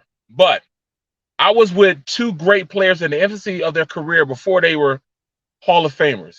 And I was with Brian Dawkins and Troy Polamalu. And I remember certain characteristics in the games they played and how they played the game. Everything was full speed. He wanted to take your head off on every single play. They ran and produced every single time they were given an opportunity. I see them same characteristics in this kid, Brown. The same exact characteristics. This kid will be special. Once given the opportunity to be a starter, he'll be special. He might not start this year because I tell you what, I know you don't like Kayvon Wallace, but Kayvon Wallace is showing me something, man, that towards the end of the year and what he's done in camp, he's deserving of being a starter. I do like the talent they got there. Now, they believe in those safety position guys. You know why? Because they haven't brought anybody else in. They didn't believe in the linebacker position. They brought somebody in. They have yet to bring in a safety to really go for that position. That's because they like Kayvon Watson, they like Sidney Brown a lot, and they like Terrell Edmonds also. I'm doing something here that I've got to do. I haven't told Barrett this yet, but I'm going to bow to him here. And Jeff McClain, I'll tell you something, dude. I went back and watched. I said, what's Barrett talking about? So I go back and I go like this. I watched CJ Gardner-Johnson last year. I can't tell you how many missed fits, running around, getting turned around. And I said this, I go, you know what? Barrett's right. This guy had a fluke year. You know how a guy sometimes is in the right spot at the right time with great people around you? I got to tell you, man, he was so bad and getting people on the ground and run fits that, get this, that kid Edmonds might actually be an upgrade. He gets turned around a little bit in pass coverage, but in the run game, he knows what he's doing when it comes to run fits. And now when you add some of these other guys, I'll tell you something too, Barrett, watching those guys in the first week against the Ravens, like you and I don't give a shit about stats or what have you. However, they were doing this, Barrett. They were communicating. They were talking. They were moving guys around. And I was pleasantly surprised with the depth that they have back there. Yeah, you're exactly right, man. And I kept telling people, CJ Gardner-Johnson, there were two guys that hurt them in a run, and why they were in the last half of the. I mean, they were like ranked like number 5, number 4 as far as stopping a run. They were in the top. I mean, they were in the bottom 5. Yeah, the 5. And that's because Hargrave, number 1, wasn't going to give you anything on the pass. I mean, on the run stopping. I saw him get double team and put 10 yards down the field and put on his head. And then Chauncey Gardner-Johnson, he just wasn't run fit. His run fit wasn't there. He was trying to learn it, but he just didn't. He didn't have the tools to go up there and really stop the run. I mean, he didn't have lead in his ass to go up there and stop the run. Yep. Kayvon Wallace showed that last year. You know what I'm saying? He did a great job last year towards the end of the year of getting guys on the ground, tackling, and making sure. I like his pass, his passing defense, but I didn't think he was very good in the run, man. That's just me. Couple last questions for you here. I look at the depth and I go, Josh Sills, dude, I'll tell you this. You and me thought that this kid Tyler Steen had to be tied to a chair and had his ass whipped a little bit. But boy, I'll tell you what, he could play right tackle, right guard, and I think he could start on probably 60% of the teams in the National Football League.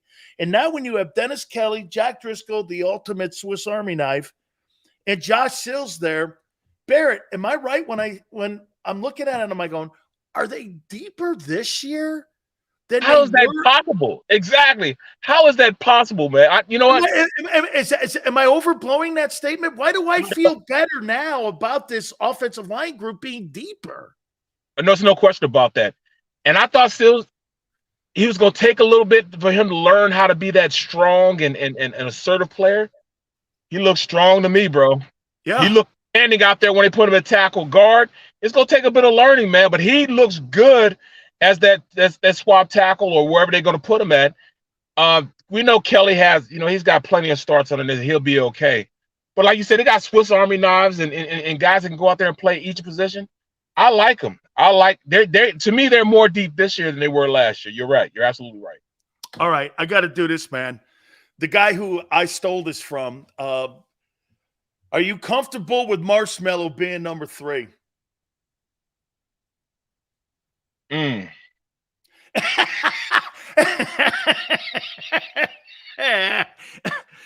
Here's why I say this, Barrett. You lose A.J. Brown or you lose Devontae, you got Devontae Smith and Quez. That's not going to move the needle, dude, when you got to play them good AFC teams. I don't know. I mean, I'm not saying you have to have a superstar at number 3, but you got to have a reliable guy there at number 3. Well, I mean, Big Seals. What if one of those guys I don't want to say it, but what if that happens? I know. It's now not you it's gotta not be pushed. a deep room. It's not a deep room. Right. So I don't know, man. That's the only deficiency I see on the offensive side of the ball that they have is depth at that, and also looking at depth at receiving tight end. I brought that up too. Who's Dan Arnold, dude? I mean, who is that guy? Right? I'm like this. I got one last question for you. Who would you rather have? Matt Ryan, Nick Foles, or Marcus Mariota as the backup quarterback to Jalen? Nick Foles. All right, man. Nick Foles, bro. That's just my pick, bro. You got to have it, man. Nick Foles. Dude, I tell you what, man. I'm going to be watching your show, man, after the you're working tonight, correct? Yes, sir. I'm at work right now. That's why I'm sitting there, man. I had to get Big Seals in. Big Seals asked, I got to be there. Man, that's awesome. Actually got to be there. I'll always be there for you. Hey, by the way, man, when we come to Hooters, we're going to be doing a bunch of stuff at King of Prussia. I can't wait. You have to come up there, man. My treat when you come up. You have to come up, dude. You have to come up, please. I appreciate it, bro. I'll be there, all right? Well, I'll tell you what, man. I'll make sure the house, it's all you can eat. Set it down together, baby. You got it, man. Thank you, Barrett. Have a great show tonight, my friend. Appreciate it, Sil. Appreciate you, bro. You got it, man. That is my dear friend, Barrett Brooks. I love him. His fantastic family. Absolutely great. So, again, really cool stuff. We appreciate him coming aboard with us. He wants Nick Foles. All right. He wants Nick Foles. All right. Hey, we're going to reset everything here, but don't forget, folks, I just talked about, Hooters and the 35th anniversary that 40th anniversary that they have. I mean, look, I've been involved with them for 35 years, I should say, so it's kind of an anniversary for me. But Hooters is celebrating their 40th anniversary. Ever since they opened up the doors in Clearwater, Florida, it is now expanded all over. And there's 7 locations in the Northeast area. You go to northeasthooters.com, okay? As you just heard me talk with Barrett, I'm going to be at the King of Prussia one. We're going to have a great time. I invite all of you to come up with us. Your fantasy draft parties, this is your place for you to go. Your football tonight, the place is packed right now. Absolutely packed. Actually, all 7 are packed in the Northeast area for Eagle Ball tonight, the official home of Eagle fans. The iconic Hooter girls are going to be there to serve you. Look, Tuesdays, you buy 10 wings, right? 10 boneless wings for free. Wing Wednesdays, 1983. How's this? All you can eat, a 40-year anniversary item that we have had on that menu forever. 6 items, $6. Fried pickles, your favorite brew.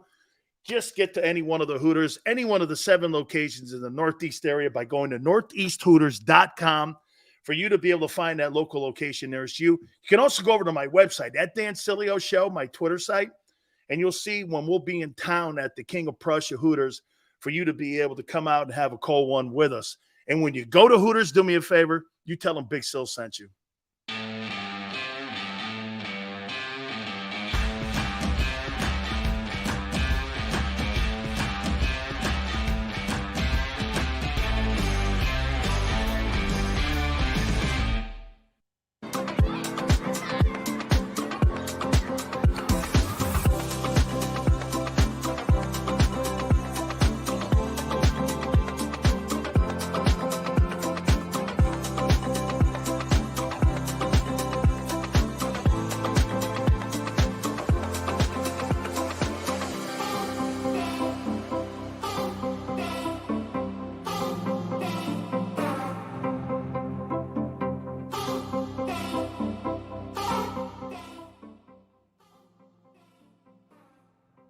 Heading down the shore. Have a ball once more.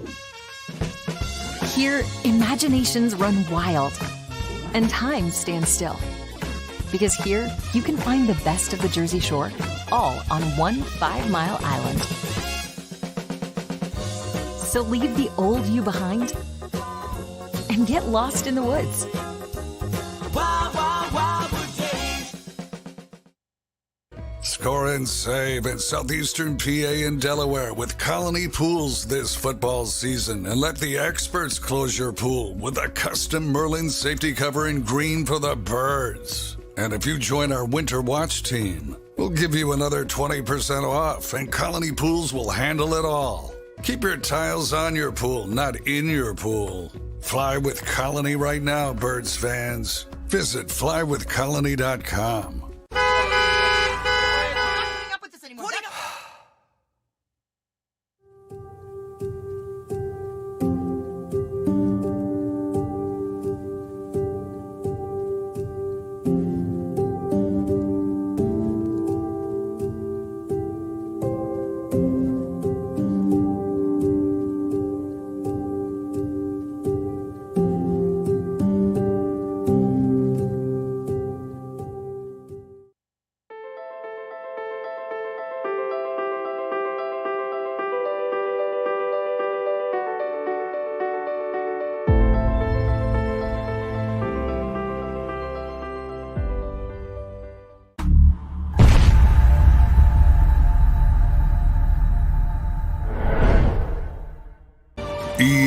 EAGLES, Eagles.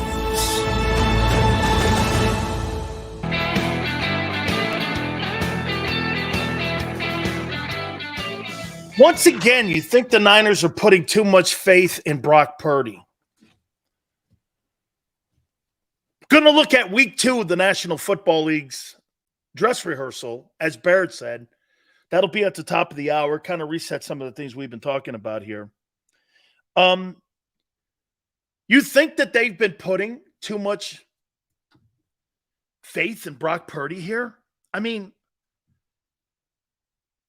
10 picks in preseason.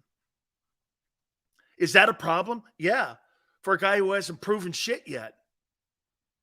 We're not taught. Look, here. We're kind of giving Russell Wilson the benefit of the doubt in Denver, right? Because he's Russell Wilson. You're going to do this. Look, do I think he's shot? I don't know. I'm kind of leaning there, but I'm still going to give it to him the first half of the season to see where he is. Hey, if he turns it around, we'll go, that was just a stupid year for him. Players have bad years. We see that with everyone. Everybody in the NFL has unless you're Tom Brady, has a bad year. Everyone does. And so you go like, well, it was just a bad year. There was a lot of turmoil in the front office in Seattle. Seattle didn't want him around. They wanted to get him out of there anyway. So you're going to kind of give him the benefit. Plus, he's Russell Wilson. Brock Purdy is a nobody. He's a nobody. And get this, to use a statement that many people use and a cliche that many people use, the bullets aren't even real now, and he's throwing 10 picks. I mean, look, I give Dak more leeway than I do Brock Purdy. Brock Purdy has done nothing for me to sit here and go, oh, no, I completely am confident in him.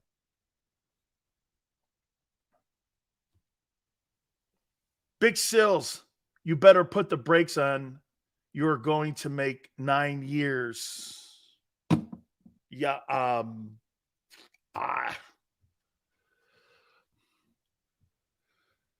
mean, this guy can't get through practice without making mistakes. Okay? Scott goes, the Eagles broke Purdy. Scott, let me expand on that. Do you think the Eagles exposed Kyle Shanahan? I think Kyle Shanahan, man, I'm picking the Seattle Seahawks to win the West. They're a better coach team. They're a better coach team. Do they have the talent that, I don't know, their wideouts are better than San Francisco's? They got a better wideout group. They got just as good a group as the Philadelphia Eagles do. You can't crow about anything over Seattle. You may like your guys better, but once again, you got 2,000-yard wideouts up there too with Geno, who did throw for $4,000. Niner cry. I got it now, Bear. Thank you. Brock threw a lot of interceptions that Dallas dropped last year in the divisional game. He sure did. It looked like he carried it on. I don't know, man. Boy, I'll tell you what an absolute implosion if Brock Purdy doesn't pan out, because you have nothing in that cabinet to help win you games. And you're lucky you're in the NFC West, because if you were in the NFC East, that Niner team, if you don't have a quarterback, you would not win more than 8 games. You better get that thing right. Your quarterback room is pathetic. It's pathetic. Shit, the Lions have a better room. Why didn't you get Teddy Bridgewater? Why did the Niners sign Teddy Bridgewater? Why not sign Carson Wentz? Dude, Carson Wentz is better than any quarterback they have in that room right now. If I'm Carson Wentz, I'm going to make some money. Someone's going to panic. They're going to pay him. You watch. It's smart he didn't sign right away. San Francisco. So Brock Purdy, he's Kyle Shanahan likes what he sees in Sam Darnold, but he is not worried about what he's seeing with Purdy. That's not telling the truth. Okay? That's not telling the truth. It's not. I don't know if we'll see Deshaun Watson tonight. Can I tell you something here? And I'll show you where I come from. I'm hoping Deshaun Watson starts winning on and off the field. I believe in redemption. I know some of you pretend you do, but you don't. I believe in redemption. I believe in people can make mistakes like Michael Vick and turn their lives around. I give you a chance. Some of you say you do, but you don't. Chicken wing is broken. So either you believe in rehabilitation or you don't. You can't have it where you believe for one guy and not another guy. Either you believe it or you don't. Either you believe in incarceration and then rehabilitation, or you don't. Or you should just hang everybody. Okay? This dude's getting sappy? No. All I'm saying is most of you guys are snowflakes. Either you believe that a guy can get a second chance or you don't. Most of you pick and choose who you want to give that to. That's who most of you with your attitudes are so unfair to many people. See, to me, I never judge a person because someone tells me about someone's character. I have to go find that character myself. No one will ever tell me, hey, that's a good guy. And me go, oh, he's a good guy, and tell another guy until I meet you. You know how many people think a lot of people haven't met me, but think they know me or what they've heard about me or what they've read about me. You've never met me. How would you know those things are true about me until you meet me or until I meet you? How? How would you know that? You wouldn't. You form an opinion based on weakness. That's why, to me, a guy like Deshaun Watson, I'm from 35,000 feet. I don't know him from a can of paint. I don't know if he's a good dude or not a good dude. But I do believe in rehabilitation. I think if you do your time and you do your penance and you're sorry and you don't make the same mistake twice, I'll give you the benefit of the doubt like I do Vic. I'm a big Michael Vick fan. And I'm an animal guy. I'm a huge Michael Vick fan. I think Vic does a lot of great things now. I mean, he definitely has remorse for what happened. And he acts it every day. And I say something else, and I'm pulling for Deshaun. Here's something else. Ray Rice. I'm a gigantic Ray Rice fan. I love Ray Rice. I think he's awesome. And I love that the league uses him at rookie symposiums. I think it's fantastic how he goes around talking to rookies on one bad move.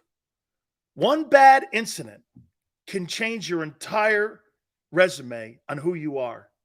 And he goes around telling people, don't be that guy, or you'll have it all taken from you. That's character. That's character. Those are guys I want on my team.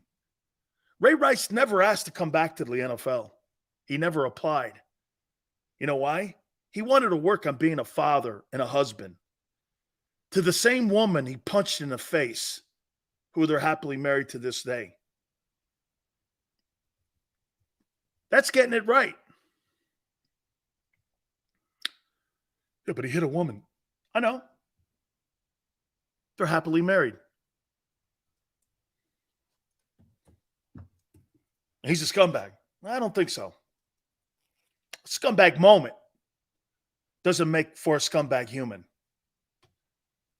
You can say something and do something in the moment. That doesn't make you an awful human. Makes it an awful moment in your life. Do you think Henry Ruggs is a bad guy? You pay the price is what you do from here. That's right. Bear, you think Henry Ruggs is a bad guy? You think Henry Ruggs had a unbelievable... You think Jalen Carter's a bad guy? I don't. But there's consequences that you have to pay. There's consequences. Good people do bad things. Ray Rice was at Baltimore camp last week. Yeah, Steve Biscotti, the owner of the Ravens, loves him. Loves him. Yeah, I think Jalen Carter's a good man. Now, if you listen to some people, what they'll do is they'll take that situation and they'll categorize his character because of that one situation and say that's who he is, which is not true. But that's the lazy approach to many of you out there. That's why the Eagles gambling on Jalen Carter is going to pay off handsomely. Good for them. They looked at that kid and went like this. He was in a situation that somebody was killed. And they went like this. You think he's a bad guy. It had to start there. Do you think that Jalen Carter is a bad guy? And the only and some would go, well, the only reason they drafted him was because he's a good player. You're damn right. That's the only reason they're thinking and taking him in the draft is because he was a good player. What the Eagles did was they wanted to get to yes instead of getting to no, which 90% of the people in the world wants to get to when it comes to a guy making a mistake in life. You want to get to know, like Matt Ariza. Most of you will throw out there, he was in a gang rape, and not do the details that it takes and have the lazy take that he's a bad guy. You don't know that. That's why the good personnel people like Howie, the good personnel people like Howie Roseman and that entire front office are going like this. You know, we listened to that bullshit on Jalen Reagor and why we took Reagor instead of Jefferson, because there were all kinds of character issues that people were bringing up on Justin Jefferson at LSU. It's a fact. That was a fact. There was rumors that he was taking a ton of money down there by boosters. He was at times not very coachable. And Ogeron kept telling the NFL scouts, not true. How he balked and went with the easier guy and went with Jalen Reagor. The safe pick. Usually when you go safe like that, you lose. I told you this story before. Dennis Green. Damn, man. Should we take Warren Sapp? You know, he smokes pot. He's been busted 4 times. Shit. They pass on Sapp. Can you imagine having John Randall and Warren Sapp in the same building? Holy cow. And then when Randy Moss's name popped up on the draft board and there he was, he goes, nuh-uh. I'm drafting that guy. Okay? I'll tell you this about Scott. I'll tell you about Ed Ogeron. You think there's any coincidence everywhere Ed Ogeron was, some of the greatest talent in the history of college football was there? University of Miami, Sean Taylor, Ed Reed, Jonathan Vilma, Clinton Portis, Bryant McKinney, Warren Sapp, Ray Lewis, USC, all those players, Reggie Bush, all those guys that were there at SC when he was there. Ole Miss, when he was there, and he gets that job when Hugh Freeze was there. He was the first assistant. Then he gets the LSU job. You think there's any coincidence? 66 guys were drafted off that LSU team that beat the piss out of Jalen in the semifinal game with Joe Burrow. You think there's any coincidence to that? That guy can recruit. He kept telling those guys, nah, this guy's good. He kept telling Howie, we should get Ed on because Ed Ogeron will tell you the difference between Jalen Reagor and Justin Jefferson and all the shit that the Eagles were kind of not, they were scared to draft him. Ed told me this. Ed told me the Eagles were afraid to draft Justin Jefferson. How he had conversations with him.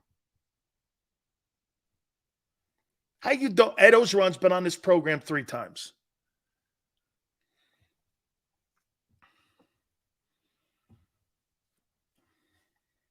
Oh, that's right. They beat the piss out of Jalen when he was at OU. Thank you. Lucius, thank you. Forgot.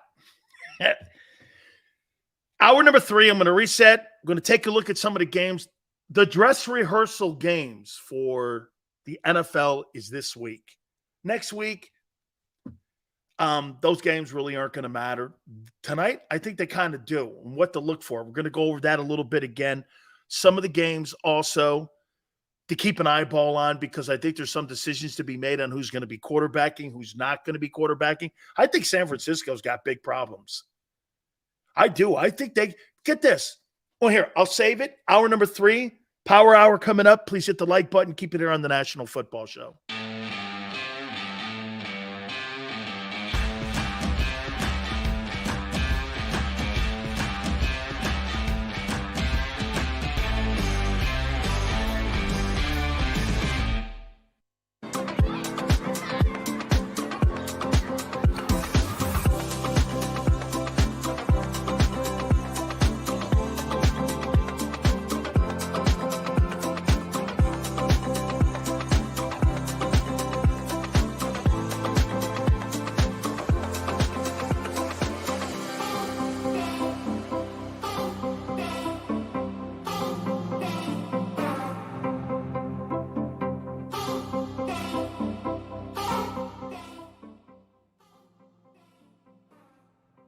Heading down the shore, have a ball once more. Here, imaginations run wild and time stands still. Because here, you can find the best of the Jersey Shore, all on one 5-mile island. So leave the old you behind and get lost in the woods. Wild, wild, wild days. Score and save in southeastern PA and Delaware with Colony Pools this football season, and let the experts close your pool with a custom Merlin safety cover in green for the birds. And if you join our Winter Watch team, we'll give you another 20% off, and Colony Pools will handle it all. Keep your tiles on your pool, not in your pool. Fly with Colony right now, Birds fans. Visit flywithcolony.com.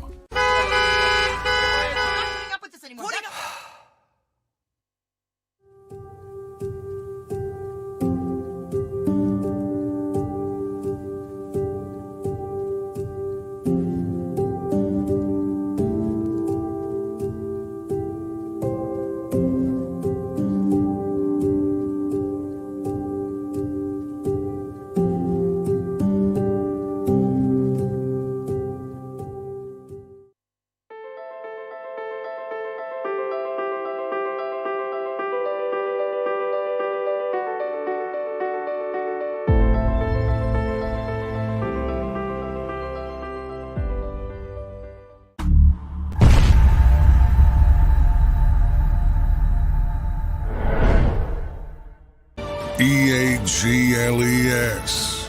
Eagles.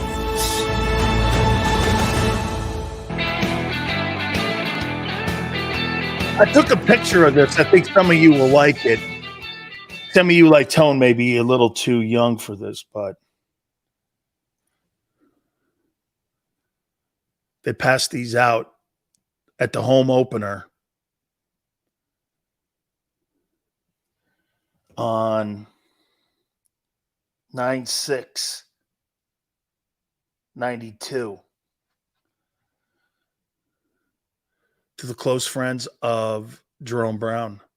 I found this. I posted this picture. It was the home opener.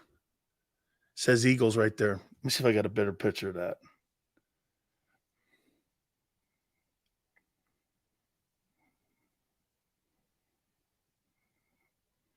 I think I got a better picture of it.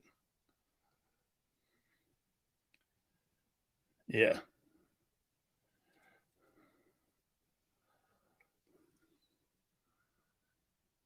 In loving memory, Jerome, Eagles.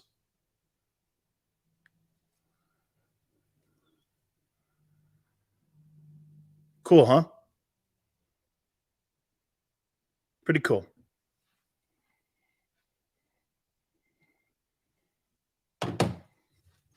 I see a lot in Jalen Carter in that kid. I do. Fun-loving. Dude, when you get a guy like that, oh, God. I'm tempering my expectations on Jalen Carter. I don't want to get too crazy. I see greatness in the kid. I really do. I absolutely see greatness. Quick foot, moving around, pass rushing. He's got everything you need, man. Will he be able to fulfill his destiny? Unlike Jerome. Man, I hope he finishes the job that Jerome started. I love the fact he's wearing 98. Jerome wore that in college. There's so many similarities. I told Tracy Rocker, he goes, do you think? I go, yeah, but he's bigger. Jerome was like 6'2.5", 305 pounds. Okay? This kid's like 6'4", 320, 318. Like he's enormous. I mean, he's enormous, man. He's got longer arms than Jerome. Man, I tell you what, this is going to sound crazy. I think he's shown me, just in the little bit that I've seen, I think he's got more skill than a young Fletcher. He just looks the part, man. I said it, and I'll keep saying it to you. From the day I saw him on draft day, I kept telling you, I'm going to keep hammering it. Dude, that kid is the best player that was in the NFL draft. There were 5 guys in the sandbox that you could have landed on. He was definitely one of them. And the Bears not taking him, I'm telling you, I think the Bears are going to regret that, passing on that kid for that old lineman that they took. Man, how do you pass on that? You know why you pass on him? Because you're afraid. Wouldn't you rather be an organization that did this? Tell me this. This is where I don't. And plus, you got an owner that's okay with this. Maybe it goes down to the owner. Okay? Maybe it goes down to the owner. But wouldn't you rather do this? Wouldn't you rather miss on Jalen Carter being an asshole than missing on Jalen Reagor and just being flat out wrong? Wouldn't you rather miss? Because you can always go back and go, just like with the character of a quarterback and the knowledge of a quarterback, sometimes the innate things that are inside people, you just can't put an evaluation on until you see the guy in the environment with the money, with the fame, and with the status. You can't put an evaluation on that. You can't. Because until you're in it, you will not know what it's like. once you're in it. Your head's on a swivel. Your head's on a, you have no idea unless you're in that environment. Let me give you a tiny small example for me. So I've told you the story. I got declared ineligible, and I had to go into a supplemental draft on a Friday. No, it was a Saturday after the Gator game. I'm at the Gator game earlier. Me and Brian Bosworth and Chris Carter go into the supplemental draft. I get drafted 56th. It's a second round pick today. I had 1 year left.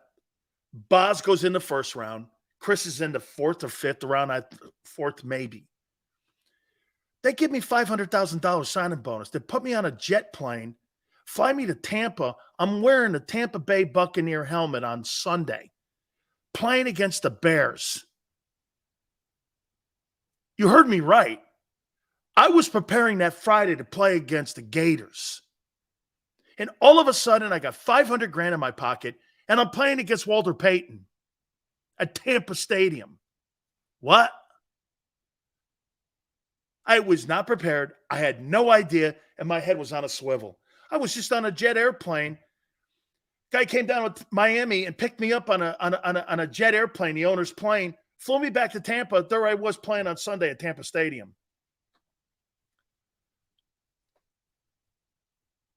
Okay? So you don't know what a player does or acts or where he's going to go with his head. And you have no idea because you can't evaluate that. And the Eagles went, no, we're taking him. We're taking him. We're taking him. I love that gamble. That gamble's going to pay off. Jalen Carter is going to save the draft pick. Hey, I'll make this prediction. Jalen Carter, the drafting of Jalen Carter might save Jordan Davis's career on being an every down D lineman. Because if Jalen Carter can be the 3 technique and Jordan Davis the 1 technique, and you've got Vince Wilfork and Richard Seymour, who in the world gives a shit where you're drafted? Who would give a shit what draft pick he was? After that, you don't really care if he was the 13th pick. You got Vince Wilfork and Richard Seymour in the middle of your D line. Name me a personnel person on the planet who wouldn't want that. After a while, whether you're a first rounder or not, I don't really give a shit. I care that you're Richard Seymour and you play like Vince Wilfork and you got those 2 dudes in there for the next 10 years. You're going places. Because that means number one thing you can't do, play action on the Eagles. Do you understand how vital that is? The league today is built off of play action. That's why they're going to these Swift and Christian McCaffrey backs instead of the dying back. It's not that the running back is dying. The style of running back is dying the same way the drop back quarterback is dying. Do you get it? The running back position's not dying. Here, think about a tone. Everyone, think about what they're doing. How many tight ends bitch about the fact that the league puts them in a lane for tight ends, and yet the Chiefs use Travis Kelsey as a wide receiver, basically, and he's underpaid. And he's not paid like a wideout. That position has evolved from Gronk to Travis Kelsey. That position is no longer the Mark Bavaros of the world. That's not what they're doing at that position. The running back position, they don't want Derrick Henry. Why? They saw Todd Gurley, Ezekiel Elliott, And the majority of these backs, after 5 years of 300 carries, they're out. So they're evolving the position to be more like Roger Craig, Marshall Faulk, Christian McCaffrey. I want a guy who gets me 900 rushing yards, 500 receiving, 50 to 60 catches, combined 10 touchdowns in both. Steve goes, Travis Kelsey's underpaid. As a tight end, he's not. How they use him? Yes. They've evolved that position. How many Ray Lewises do you see in the NFL today? You know, Tone's very astute on how he sees the positions that are on the defenses today. You see a lot of Ray Lewises in the NFL? Or do you see a lot of these tweener guys? Nolan Smith, TJ Watt, Khalil Mack. They've evolved the linebacker position into guys who can rush the passer and cover. You get 2 and 1 there. I get an edge rusher and a backer. Don't you see how the game is evolving at positions now? Coward left AJ and Hertz off his top 10 duo list. As a matter of fact, I wrote that down, and I have that. As a matter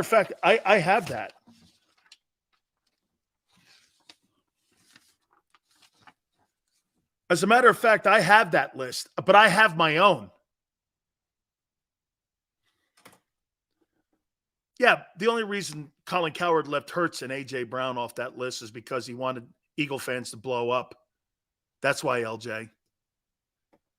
People forget the term edge rushers, a relative new term. Back in the day, they just called them defensive ends. Actually, those were guys like Kevin Green and tweeners. They didn't know what to do with them. You're between the linebacker, outside linebacker, and you couldn't put them in a three-point stance. Why? Because you're going against Jackie Slater or you're going against Anthony Munoz, and they're going to knock your dick into the dirt. Now, with these wide nines and everything, they've evolved the position. Do you understand the owners are trying to get 2 for 1 nowadays? These edge rushers of today, you can put your hand in the dirt, cover, and rush the passer. That's 3 for 1, and they call you edge. Personally, I think people like Nick Bosa are dying. And guys like Nolan Smith is what the league's becoming. How he sees that. Don't you understand? That's why there's 2 Hassan Reddicks now on your team. It's economically sound. I'm paying for 2 guys. Like Travis Kelsey. Kansas City doesn't have to get a wide receiver, do they? They got the best pass-catching guy in the league. Why would I need to get a number 1 wideout when I got him? I can get someone and use my number 1 wideout as my 2 guy and have my back as my 3 guy. I got Mahomes. I don't really have to spend the equity that the Eagles have spent. I don't have to spend first-round draft choices on any of that shit when I got a superstar tight end that I can Jimmy Graham him into. Remember Jimmy Graham bitching and crying all the time about why he was paid as a tight end, but he was used by Sean Payton as a wideout? They flanked him out wide. He's like, wait a minute. 65% of the time, I'm being flanked out wide in New Orleans. Yet they're categorizing me as a tight end, and they're paying me in my pay scales tight end money. That's what they're doing to – don't you realize the tight ends in the NFL now? That's a signature position in the league. But they're calling you tight ends. See, to me, I think you're more of a flanker or a halfback or something different. But they keep you in that lane at tight end. There's a cap on that. You see, to me, these franchise tags, you put all the players in lanes. Running backs make this money. Tight ends make this money. You imagine telling an NFL owner about his franchise, how much his franchise is worth, and that you can't make any more economic money and you're categorized in one lane and that's it, you can't make more money above what that thing is than what that is right there in that lane. The NFL controls the players' salaries and who and what they are by the salaries. And what they're doing, they're not phasing out the running back position. They're redefining it. Think Jason Witten's a tight end? You think really? You think George Kittle's a tight end? Kind of. Okay? Kind of. I saw that ridiculous list that Colin Cowherd put up today about the best pass catching duos. I got 5. I didn't go 10. Because if you don't have Jalen Hurts and A.J. Brown on your list, you're doing it to bait people and troll people. That's a troll. Okay? Here's my 5. Best duo quarterback. Number 1, Burrow, Jamar Chase. Number 2, Allen and Diggs. Number 3, Hertz and AJ. Cowherd didn't even have him in the top 10. I got Hertz 3rd and AJ. I got Tua and Hill 4th. And I do think you have to put Jefferson and Cousins at 5 because of the numbers that they put up. 4,500 passing yards, 1,600 receiving yards. Now, this has got nothing to do with winning. This has nothing to do with winning. We're talking about the best pass-catching quarterback duo. Don't get your panties in a bind, okay? This has nothing to do with winning Super Bowls, division titles. It's about the numbers, okay? Allen throws for 4,500 yards and 36 touchdowns. Diggs gets you 1,400 yards. Burrow throws for 4,500 yards. Chase gets 1,600 yards. Hertz throws for 3,700 yards. AJ gets 1,500. It's not a diss. Tua and Hill, probably a little bit of a reach there. I got to put Jefferson somewhere in there because Cousins does put the numbers up. Hertz is not a 4,000-yard passing guy. The rest of these guys, all of them are, except for Tua. And that's why he's ahead of him. That list from Cowherd was so damn obvious. He could have tried harder to hide his hand. Yeah, no, I saw that.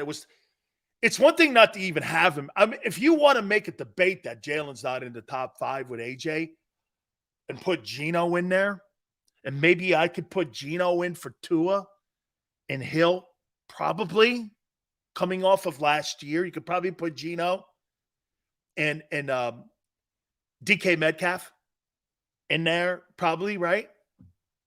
But not to have Hertz on there, I mean, it was obvious what he was doing. He was baiting you. He was baiting you. He just wanted to get the Philadelphia sports fans crazy. Because if you act the way you act in here, like Quan and some of you other guys, can you imagine? They all know this. That's why they put these lists together. I mean, I don't do things like I don't sit up at night going, how can I aggravate Quan? I got better things to do. Okay, I do. I mean, I'm not that sinister, and I'm not that smart. And I'm not that calculating. Like I told you before, I'm like the scene from, hey, Sue, I'm like the scene from Batman, and the Joker's talking to, Harvey, and he goes like this, do I look like a guy with a plan? I mean, right? I'm the guy that chases the ambulance. I'm not a guy with a plan. I don't have a plan.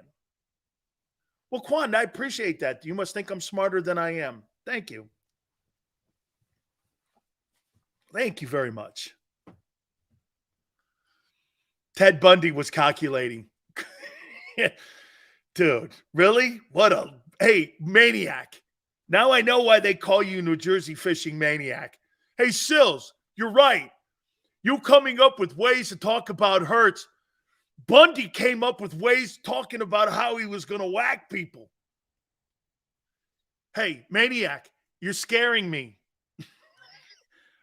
Maniac, I'm 60 years old. You're scaring me.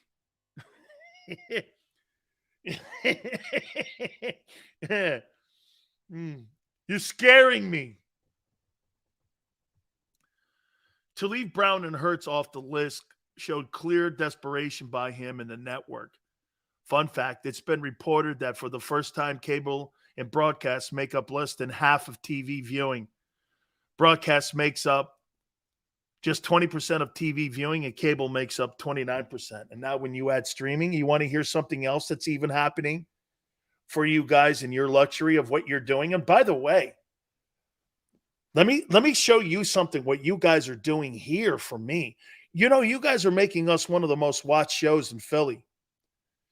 And I'm going to show you how that's translating. Disney and ESPN are going to divest soon because Disney's now investing more in streaming sports shows, and now getting into cahoots with the NFL. That's a bad sign for ESPN. Okay? Because if Disney doesn't have to pay all those rights fees any longer and all that bullshit with ESPN and all the money that's costing the Disney stock to go down, they're going to do what CBS did with CBS Radio. They're going to divest from it, and they're going to pull away from it, and they're going to sell it off. ESPN, they've lost 17 million viewers in the last 10 years. I mean, streaming is now the new television for sports people, because you know why? The consumer gets a chance to pick and choose because there's so many options out there. And you guys are choosing to pick shows that are more compatible with what you guys are looking for each and every single day. It thins the market, but it takes away from the big pie from ESPN and Fox.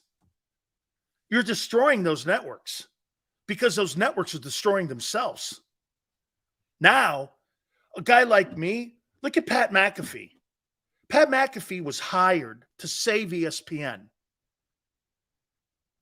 They gave him gigantic money and fired everyone else so they could pay him and stream more. I say in the next 5 years, ESPN and Disney will not be together. Why do you think the NFL is going to Amazon on Thursdays? Why? Because they're going to Amazon because they're getting into the streaming business. They're not getting into the ESPN. They're not in the ESPN business anymore. Satellite radio and some of this other stuff. Stuff is mainstream media. Look at hey, when I first started in radio 30 years ago, do you know how much of the advertising dollar went to radio companies? A large bulk of it, 68% of the money went for local advertising and local markets like Tampa, Philly, went all to like WIP and the Fanatic. Well, now, today, you got less than 10% of that money now going to radio. That's about 18%. That is going to radio now because of other avenues. Pie's getting split up more and more each and every single day. I mean, Disney, the ESPN is driving down the Disney stock. If ESPN was not part of the Disney family, Disney stock would be going through the roof right now. But it drives it down. They're killing it. That ESPN Plus is a joke. Nobody subscribed to it. It was as bad as CNN Plus and Fox Plus, Fox News Plus, whatever the hell that thing is. Okay? Broadcasting is not the same. So, yeah, well, all you have to do is just read a Wall Street Journal. And every analyst will tell you ESPN is killing Disney. That's a fact. And now you got guys like Skip Bayless. And hey, I saw and what's her name? Jane from the Cowboys. What's her name? Who's Jane? She ripped Bayless a new one. I'm going to get into the games here. I want to reset a little bit of what we're looking for tonight. I'll get back into previewing the game tonight. Who's the girl that ripped Bayless yesterday or the day before? Jane, what's her name? It covers the Cowboys. That's it. Thank you. Skater. Or Slater, I think it is, Scott. Jane Slater. She's really good. She's really good, and she's plugged in to the Cowboys. Okay? And here, let me throw this at you here. Sills needs a co-host to push his buttons. Forte, I will never work with anyone in my life, and nor have I, for 32 years. Ever.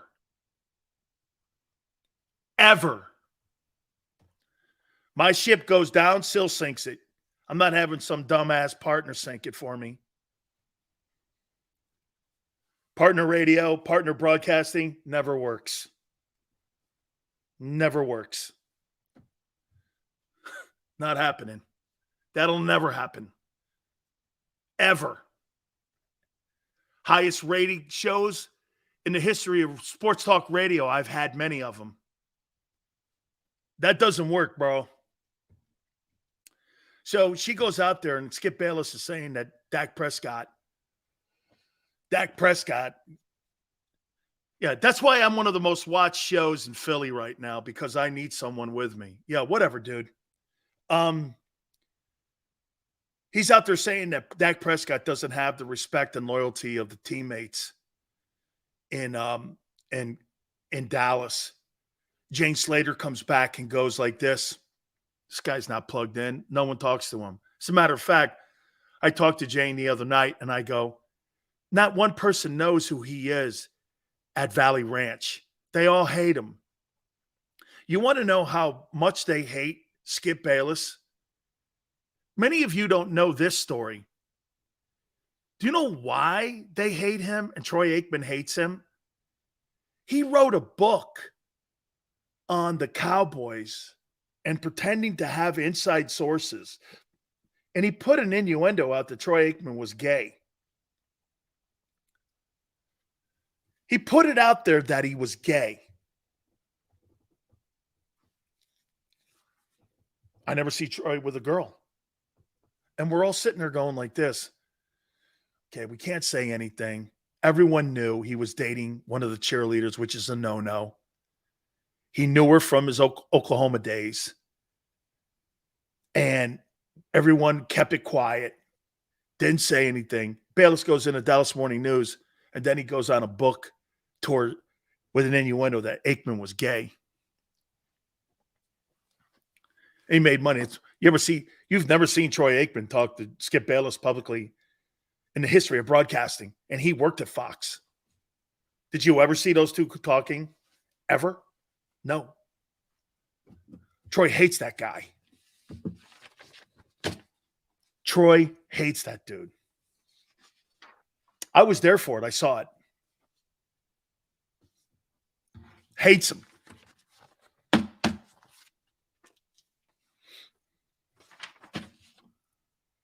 And Fox employs that and thinks that's cool. That you could just slander a guy like that and profit from it, and then continue to profit and pretend you're a Cowboy insider when one of the greatest Cowboys of all time you slandered. Then he goes around telling everybody that Jerry Jones made the Charles Haley deal. None of that's true. It's crazy how people will buy anything. Hey, you keep telling the lie long enough, the lie becomes reality, I guess, especially today. All right, I want to reset a little bit. And again, we did this in the first hour a little bit, but I want to go back a little bit on what we want to see tonight as we get ready for tonight.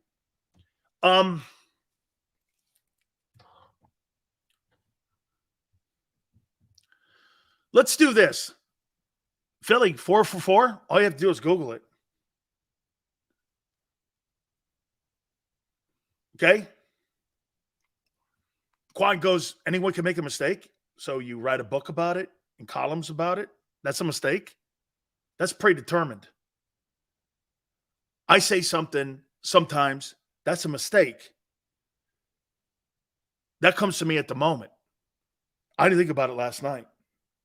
You know, I think some people think today that I was telling Tony the other day how good he did when he was sitting around, okay, and he has great phrasing. I love his phrasing. He doesn't go home at night and write those things out. That comes to him naturally.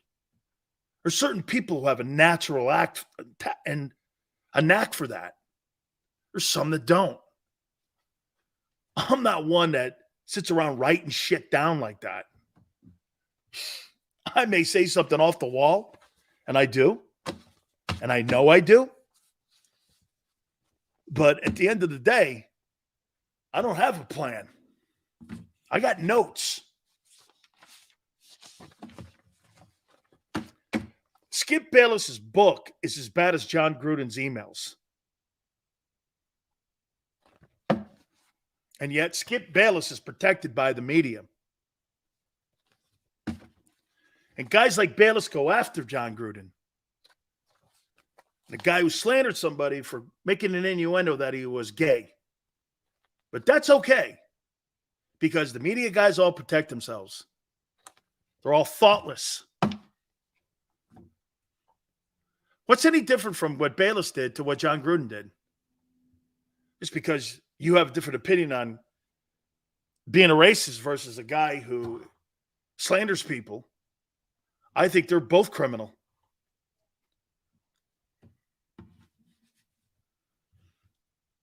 Google it. By the way, YouTube it.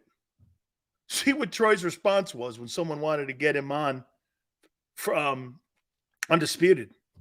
You ever see Troy Aikman on Undisputed? No. All right. What we want to see tonight. As I told you in the first hour, this is the true dress rehearsal for the upcoming season. I am really looking forward once again to seeing this secondary play. I want to see him do it again. How about this? Are you feeling more comfortable with the depth back there now? Are you feeling more comfortable with the depth on what they have? As I go into tonight's game, boy, I do. I really do. How about this? I thought that was going to be a huge problem, especially in your safety position. But I'm feeling better. And you heard Barrett and I talking about Sidney Brown. You know what I would do with him? Why don't you blitz him tonight? I see a lot of teams bringing blitz coverages and blitz packages in this exhibition season. I see a lot more blitzing. I'd like to see Sidney blitz. I'd like to see what he looks like getting after a quarterback. You know, bring him home. See if you can throw, because I don't think they did enough of that, because I don't think they really had anybody like that. You know, think about this for a second. Do you think that Sidney Brown could be more of a weapon than C.J. Gardner-Johnson? I do. Got a hitter back there, and I got a guy who could maybe blitz the quarterback from the safety position. That's an upgrade. He's a better run fit guy. So look what you got here. You're not blitzing Gardner-Johnson. You're blitzing that kid. And maybe you turn him into a blitzing safety like you got with Hassan Reddick getting after the quarterback. All of a sudden, you got multiple packages that you can rush the passer with, especially with those D tackles in there. Fletcher and Carter. So wait a minute. You got Fletcher and Carter blitzing Brown, and you got Reddick off the perimeter, and you got Sweat on the other side setting the edge. I'll tell you this. I don't know. Let me see it. I want to see it, how it looks on camera.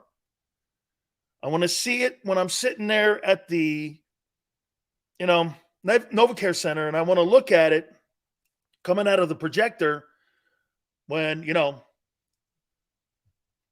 I'm sitting there at a movie studio.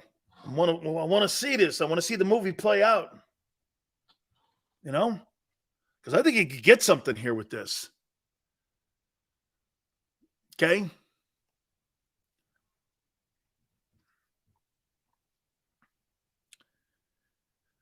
I want to see here's my expectations on Dean tonight.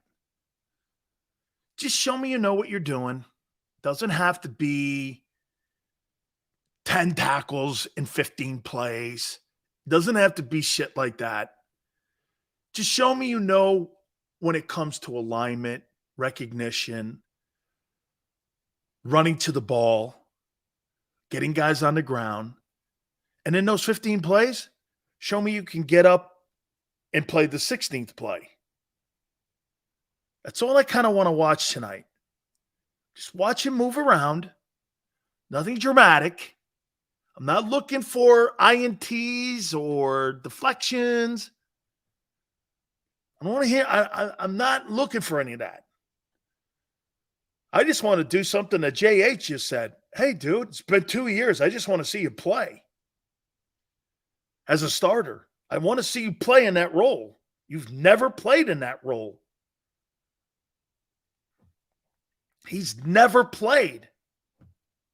And this guy's going to be going against Bill O'Brien. Hey, Bill O'Brien versus Nicobe Dean is a joke. There's a reason that guy's making $4 million as a coordinator back in New England. There's a reason he has a winning record as an NFL head coach and won division titles with T.J. Yates at quarterback. And there's a reason why Deshaun Watson has a $230 million guaranteed contract in Cleveland. So before you got, and has national championship and Super Bowl rings. There's a reason for all that. He's a great coach. Is he a great head coach? Probably not. But he can coach. He turned Penn State around. You are high if you think that that's not a massive upgrade in New England. Everywhere he's been, he's won and developed. Everywhere, from Bama to the NFL to Tom Brady. You're out of your mind. Are you under the impression you got a better OC than Bill O'Brien? Where would you get that from? What in your mind would make you think that? You don't. You do not have. You do not have the coaching. Get this. I would make this point to you.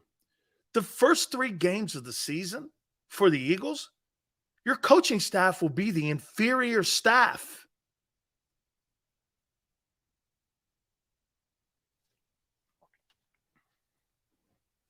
Yeah.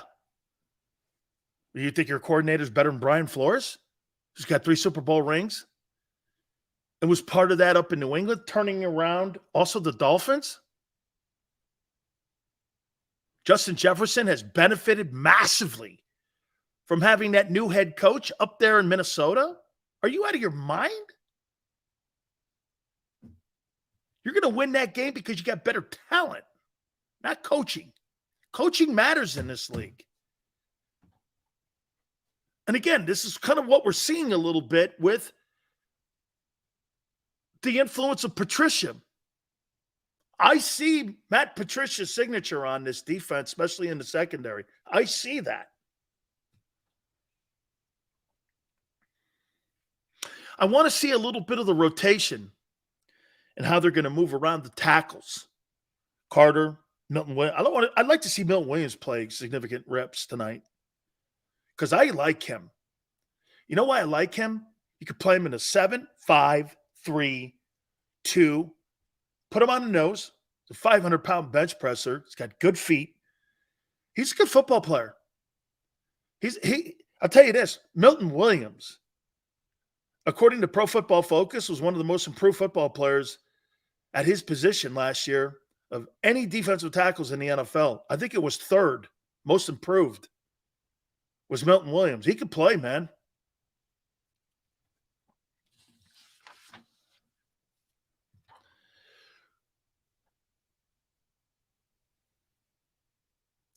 I mean, I think Cam Jurgens has won that job. But Tyler Steen has had a great camp. Tyler Steen can play. Hey, let me say this to you. If I had to go back into the draft and what to eat here, you know what, you guys? I'll tell you where maybe you did have a really good draft. Sidney Brown and Tyler Steen, you could make the argument that they're first and second round draft choices. And maybe you could even put Steen in the first round. I mean, get this. Stoutland coached at Alabama. He knows the offensive line coach at Alabama. You think there's any coincidence to that and why he was drafted and they thought that they got a steal there? I mean, he was down in Alabama. Nick Saban hired him. Nick Saban had him. If I'm not mistaken, Saban also had Stoutland.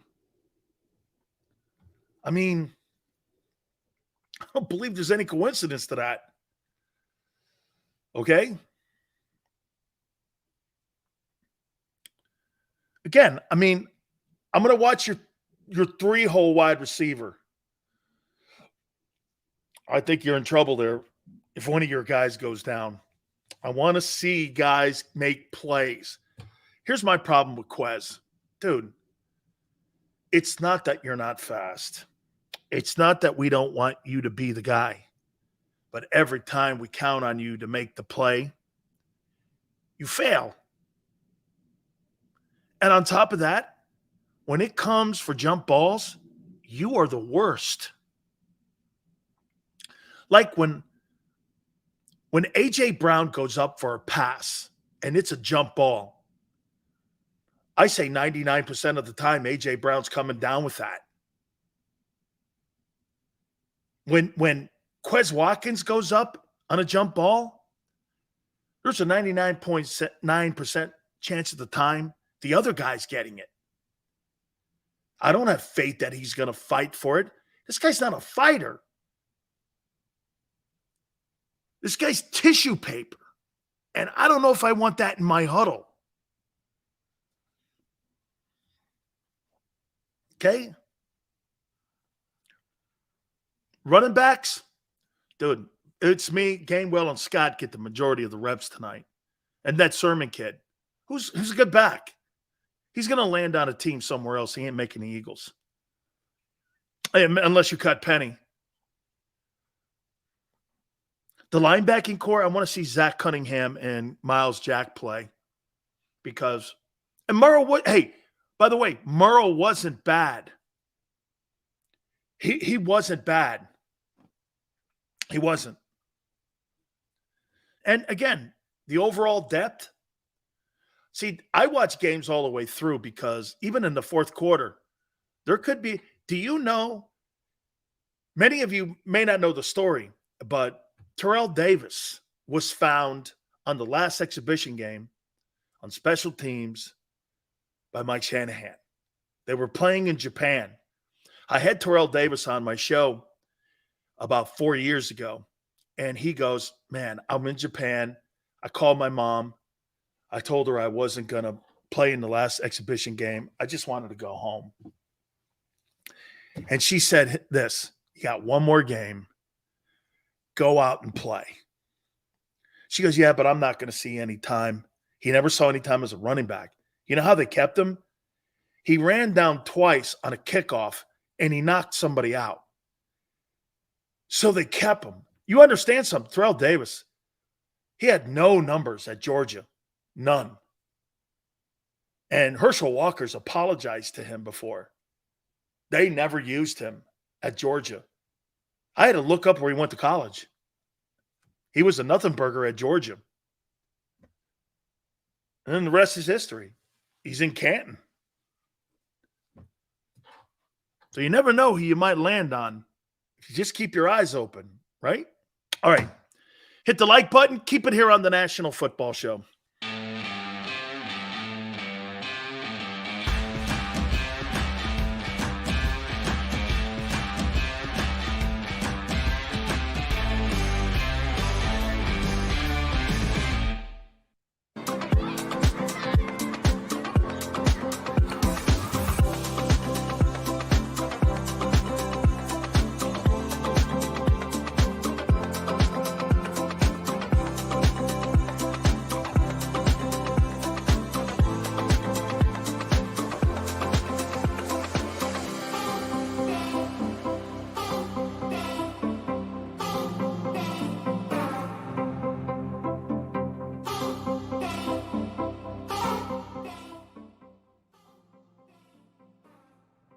Heading down the shore. Have a ball once more. Here, imaginations run wild and time stands still. Because here, you can find the best of the Jersey Shore, all on one 5-mile island. So leave the old you behind and get lost in the woods. Wild, wild, wildwood days. Score and save at Southeastern PA and Delaware with Colony Pools this football season, and let the experts close your pool with a custom Merlin safety cover in green for the birds. And if you join our Winter Watch team, we'll give you another 20% off, and Colony Pools will handle it all. Keep your tiles on your pool, not in your pool. Fly with Colony right now, Birds fans. Visit flywithcolony.com.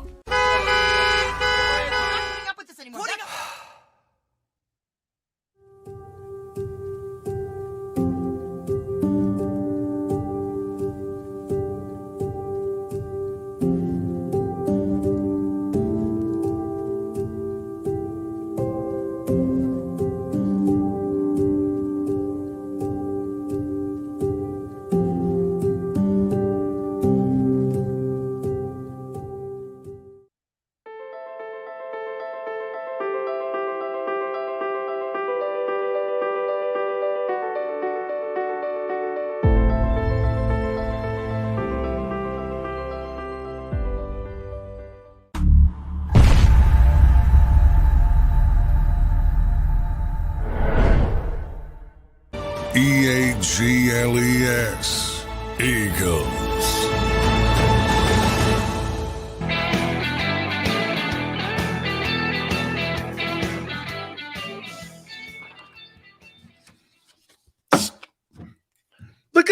Look at what happened today nationally. At least I talked to you about Jalen Hurts with sincerity. Look at the last month and a half and how they've disrespected your guy. National media doesn't respect your guy. They use your guy to get likes and hits and views and people watching their TV shows. I started my program out today by saying Jalen Hurts has had a spectacular camp. Spectacular. All you hear is Purdy's thrown 10 picks. Dak looks terrible. What's the guy? What did I hear today out of Baltimore? What was the comment out of Baltimore today? Todd Monken's like, we're going to throw the ball more. I didn't know there was a problem with the offense. Guy was unanimous MVP. I mean, he is 45-17 as a starter in Baltimore. It's not like that offense, and that guy hasn't won ball games. You're in the AFC. You're in the tougher conference. It's going to be tough to win Super Bowls. Does anybody look any lesser at Peyton Manning? Isn't that funny? So are you saying you look lesser at Peyton Manning as being one of the all-time greats? It's okay to be Scottie Pippen. You know, Tone, I think that's pretty much part of the problem that people have in life. It's all right being Scottie Pippen. 6 championships, all-time defender, one of the greatest 20 players in the history of the sport. I'm okay being Scottie Pippen. There's nothing wrong with being Scottie Pippen. I got 6 titles. I got more titles than Larry Bird, double. I mean, seriously, you may look at Larry Bird as a better player, but my resume is better.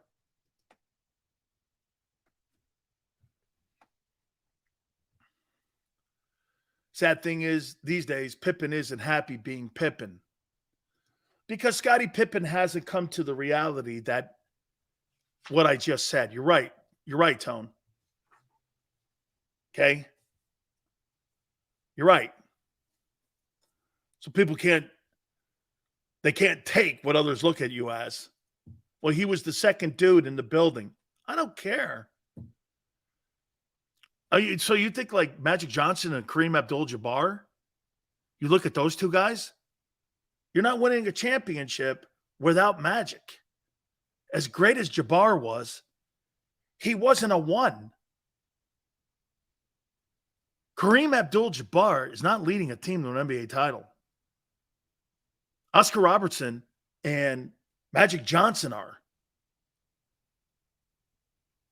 It's what it is. Okay, I mean, Kareem is not leading anything. That's why when you have the GOAT conversation about Kareem's not the guy because Kareem's never led anybody. It's okay to be Kareem Abdul-Jabbar, though. Pippen doesn't realize his greatness is never questioned. It's universally known Jordan needed Pippen. Absolutely, man. I just wish he knew that internally. Well, it's because, again, Jordan's star is so huge, and it overshadows your accomplishments. When, in reality, there's nothing wrong with being Scottie Pippen. I mean, this guy's one of the most accomplished players in the history of the sport. He's more accomplished than LeBron. But he doesn't see that. LeBron's a better player. He's not more accomplished. There's 2 different categories there. Anyway, again, so that's why when we talk about Jalen, it's not about numbers. It's about getting better. You know the greatest thing that I've heard so far about Jalen Hurts this camp has been that Jalen's decision-making and his patience and his ability to see the field is getting better and better and better. I don't know if that translates into numbers. I just know what it's going to translate into. You know what the most important number is not touchdown passes. The most important number is how many interceptions you throw. People don't see. There it goes again. The Pippin conversation. Dude, 18, 10, and 10. Bulls ain't winning a title without that. Jalen Hurts throws 15 picks this year. Your season's over. Jalen Hurts throws 5 picks. You're in the Super Bowl. Can't wait to see the game tonight. I'm looking forward to it. By the way, over on my Twitter page, at Dan Sileo Show, I'm going to post some thoughts about the game after. By the way, we got some really cool merch over there now that the NFL Alumni Association has put together for us. It's pretty cool. So, again, we look forward to it. A lot to hit on Friday. So, have a great time watching the game tonight, 7:30 Eastern time, Browns and Eagles from the link. I look forward to it. Xander, Big Joe, thank you very much. Tone, you're killing it, dude. I mean, you're really, really Tone's the Jalen Hurts of JAKIB Sports. That's what he is. He's becoming a guy who's getting better and better each and every single day. D. Gunn and Barrett Brooks, thank you for coming aboard. We'll see you 3 to 6 tomorrow. We'll catch you on the flip side.